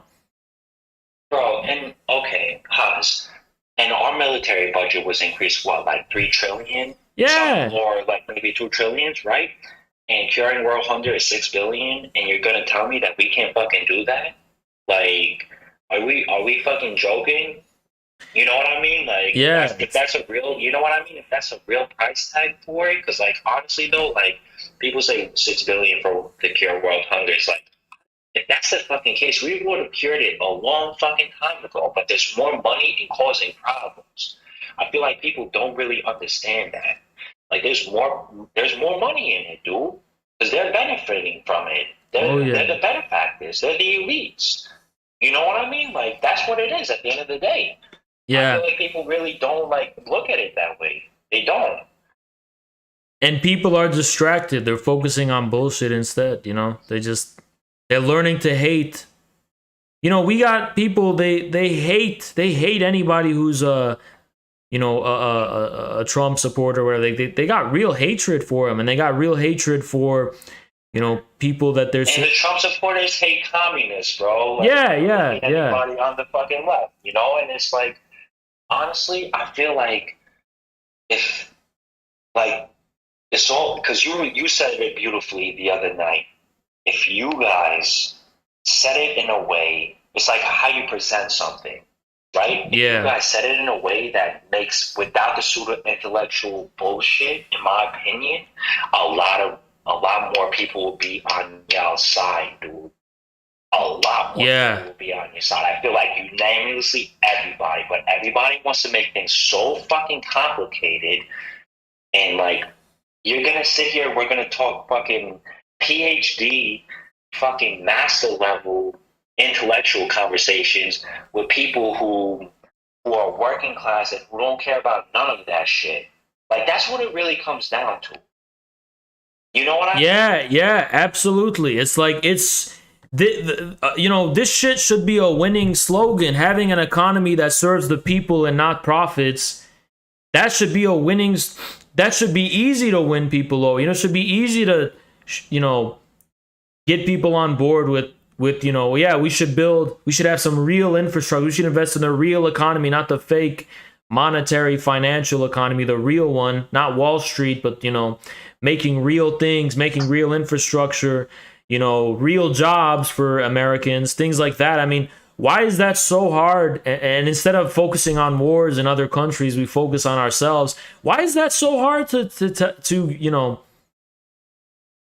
to say? For why do people feel like they gotta bring all this other bullshit into it? Like, oh, and we have to feel guilty and feel bad about being white, or we gotta feel bad about being male, or we gotta feel bad about being cisgender, or we gotta feel bad about being straight. Like, bruh, what does that got to do with real life? Any real issues anyone's facing? True, dude. I used to be a very liberal person, bro. And then, like, a lot of people, dude, I had so many people who I didn't even know was like, oh, you're a white man, you're a bad human being. You don't even know me. Like, that's a fucking problem. It's like, okay, I understand, yes, I have, you know, people have power, privilege, and people who are like, I'm telling you, I'll give you an example from my own personal life. I went to a therapist, right? And I told her, like, and she told me I had white privilege. I'm like, you know, to me, I think people who have white privilege are like the people who have trust funds and who never have to scratch one fight a day in their life. Yeah. Anything. That's 7 days a week. You know what I mean? Like, that's the truth. To me, white privilege is like you kick up your feet and I don't care about any of the real life world problems, or I don't break bread with people. And I don't really actually see people for human beings. You know what I mean? That's a fucking problem. Like we don't see each other as human beings. We see each other. You're this, you're that. Like, we label each other all the fucking time, bro. Bro, it's like you got people, working people who are white. They work for a living, getting by, earning every dollar that they make, and they pay taxes. And then now what? They got to pay another tax because they were born in the wrong fucking skin? What is this dumb bull? I mean, it's like, until they feed you, how about they don't? I mean, it's like, the way they talk, they would make it seem like they're paying your bills or some shit. Motherfucker, it's like a dog-eat-dog world out here. And it's like every man for himself. And we earn everything you can. And then what? You have to feel guilty about your skin color or your ethnicity or some shit. It's like, but you have earned every dollar you made getting by with everybody against you, pretty much, right? In a dog-eat-dog type of world. Oh, absolutely. You know? Absolutely. I want to say something, guys. In 2020, I told people, I said, we're dealing with the issue of fucking class. It's not race, bro. Because a poor black person does not have the same problems as a rich black person. Absolutely. I'm sorry, I don't care what nobody fucking tells me. Like, if you're rich in life, right, financially, I'm not talking emotionally or mentally. If you're rich in life, you don't deal with the same issues day in, day out as somebody who's fucking poor and struggling and trying to fight every goddamn day to fucking exist. You're not going to sit here and tell me otherwise. I don't care if I sound ignorant. I don't care if I sound like whatever to, these people in this fucking space. That's just how I feel. That's just what I see in my personal life. That's absolutely. And, I am a communist. It's just I want a party that recognizes and acknowledges that. I want that to be the common sense. And that's what we're fighting for here. We're fighting for a party that can just acknowledge the fact that it's about class. And that's how it always used to be too, but they changed it up because it got infiltrated by Fed. I don't know what the hell happened. Feds infiltrated it or some shit. It's like, I don't know what the hell happened. Yeah. Listen, like I watch a couple. Like I said, I watch a couple of videos now, like going to work and shit like that. And I actually was pleasantly surprised because I was like, I like learning. Like I like hearing things that could challenge my worldview. And like you challenge my worldview, but like in a positive way, like that I could say, okay, like I'm more balanced now. And saying like, oh, like, because life is not black or white, bro. It's not. You know what I mean? Like, yes, certain things is like black and fucking white. Like, you should not fucking kill people. You know what I mean? You should not discriminate or commit genocide on people. That's, that should not even be a discussion. The fact that people discuss that, to me, it's like, bro, like, you don't deserve to be heard out. Bro, it's crazy. I mean? There's certain things like you don't deserve to be heard out for. You know what I mean? Yeah, I mean, bro, like I've seen crazy shit on this website. I've seen people there's people that was talking about, they're committing suicide, and then everybody started saying, "Oh, I'm happy you are," because they had the wrong political ideology. And it's like, where the fuck does that come from? You can put the ideology aside for a second and say, like, that's a whole ass other human being, and you're taking that lightly, that what they deserve to die at that point. You know what I mean? It's like, shit is crazy. It's vicious. It's vicious. It is vicious. One day I was bored. I went on Omegle. I actually bumped into some kid who was like an actual Nazi. He had like the fucking American flag with the Nazi symbol. I sat there, right? And I talked to this fucking kid. I said, bro, you don't understand what you're saying. Like, you're a fucking kid. You know what I mean? Yeah. You're just angry and you're misguided. And maybe you have a right to it. But what you don't have a right to be is a fucking idiot. Sometimes you need to shut the fuck up and actually listen to some people and actually understand that people are not out to get you every single day of your fucking life. And I feel like if people don't look at each other as decent human beings, that's why shit is now the way it is now, because we don't have enemies in life, in my personal opinion. Everybody else can have their own opinion, but in my personal opinion, you don't have no fucking enemies in life. You don't. Yeah, I mean, I see what you're saying when it comes to that. Yeah, I mean, but there are people when they come after you and they're working to destroy. I mean, I don't know what you call it, but you do gotta. Sometimes you gotta put up a fight or be destroyed, because there's a lot of nasty people. No, but there's a difference, as I feel, in my personal opinion, in self-preservation and having enemies. Okay, I see what. Yeah, I see what you're saying. Yeah. Like, if you have to defend yourself, bro, I'm not telling you, oh, lay down and die. No, I'm telling you, you don't go out your way. You try to be. I agree with that 100%. Yeah, I agree with that. That's all I'm saying. Yeah. It's like, if you are one of my own, I'm coming for you. Simple as that. Yeah. But we're gonna try to keep it peaceful. We're gonna try to do it the right fucking way. Unfortunately, not everybody has that fucking luxury to say that, and I understand that. But damn, bro, I just got home. I'm gonna leave y'all to it, bro. It was wonderful talking to you, Haas. Like, I hope you have a great fucking space. You too, Hopefully bro. nobody's- I appreciate the words, bro. You too. Bro, I hope we start off. I hope you have a good space. I hope it's not fucking cringe. So let's fucking go. I just want to start it All off. right. Thank you, bro. Thank you for your words, bro. Appreciate you. Good talk. Nah, real shit, bro. Good talk. Peace. See you. All right. All right, y'all. It's getting a bit late for me. We're gonna have to cut it short. And we're gonna reconvene. I don't know if we're gonna reconvene tomorrow or it's gonna be the next day, but yeah, y'all, you know, we're keeping it real here. Y'all have a good one. See y'all around. All right, there's a lot of super chats I gotta get to because I usually have the desktop muted when I do the super space, so I didn't get to see all those super chats. So I'm gonna go ahead and damn, there's a lot. Okay, so Coding Jesus, $2. Thank you so much for the 2. Bring back the Jamaican caller. Hell nah. Coding Jesus, $2. Indigenous led to extinction of 100+ species. I didn't know that. Toreshi, the 10. Land back. Appreciate you, Toreshi. Coding Jesus. Why give land to people who don't believe in it? Thank you for the 2, but I'm not against giving indigenous people land. I'm just against all of it being given. Gleb with the 5. CPUSA 2336. Appreciate you, bro. Johnny with the 5. Thank you, man. Coding with the 2. Thank you. That's not them laughing. That's them shaking. Yeah. Johnny with the 2. Nervous laughter. That's how it is, bro. That's how it is. Cam Blail Tracer with the 2. Got them running. Appreciate you, bro. Why entertain trolls? They are in good faith. I don't know, bro. That's my problem. Coding with the 2. They see you in their shadow. Reed Young. Appreciate you with the 2, man. Dark Dragonov with the 5.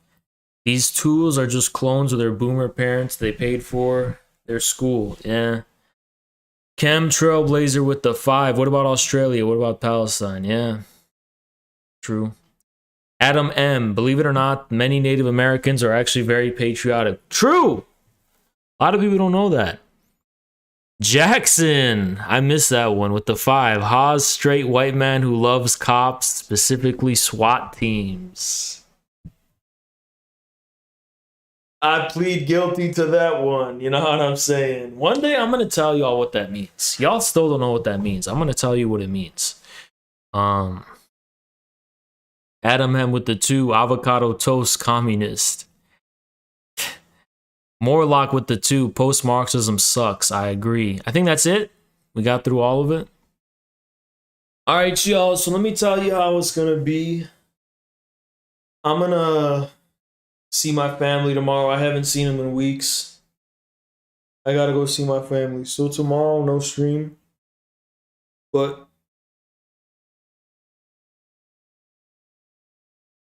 stream after. Okay? We're gonna have a stream after. So, you know.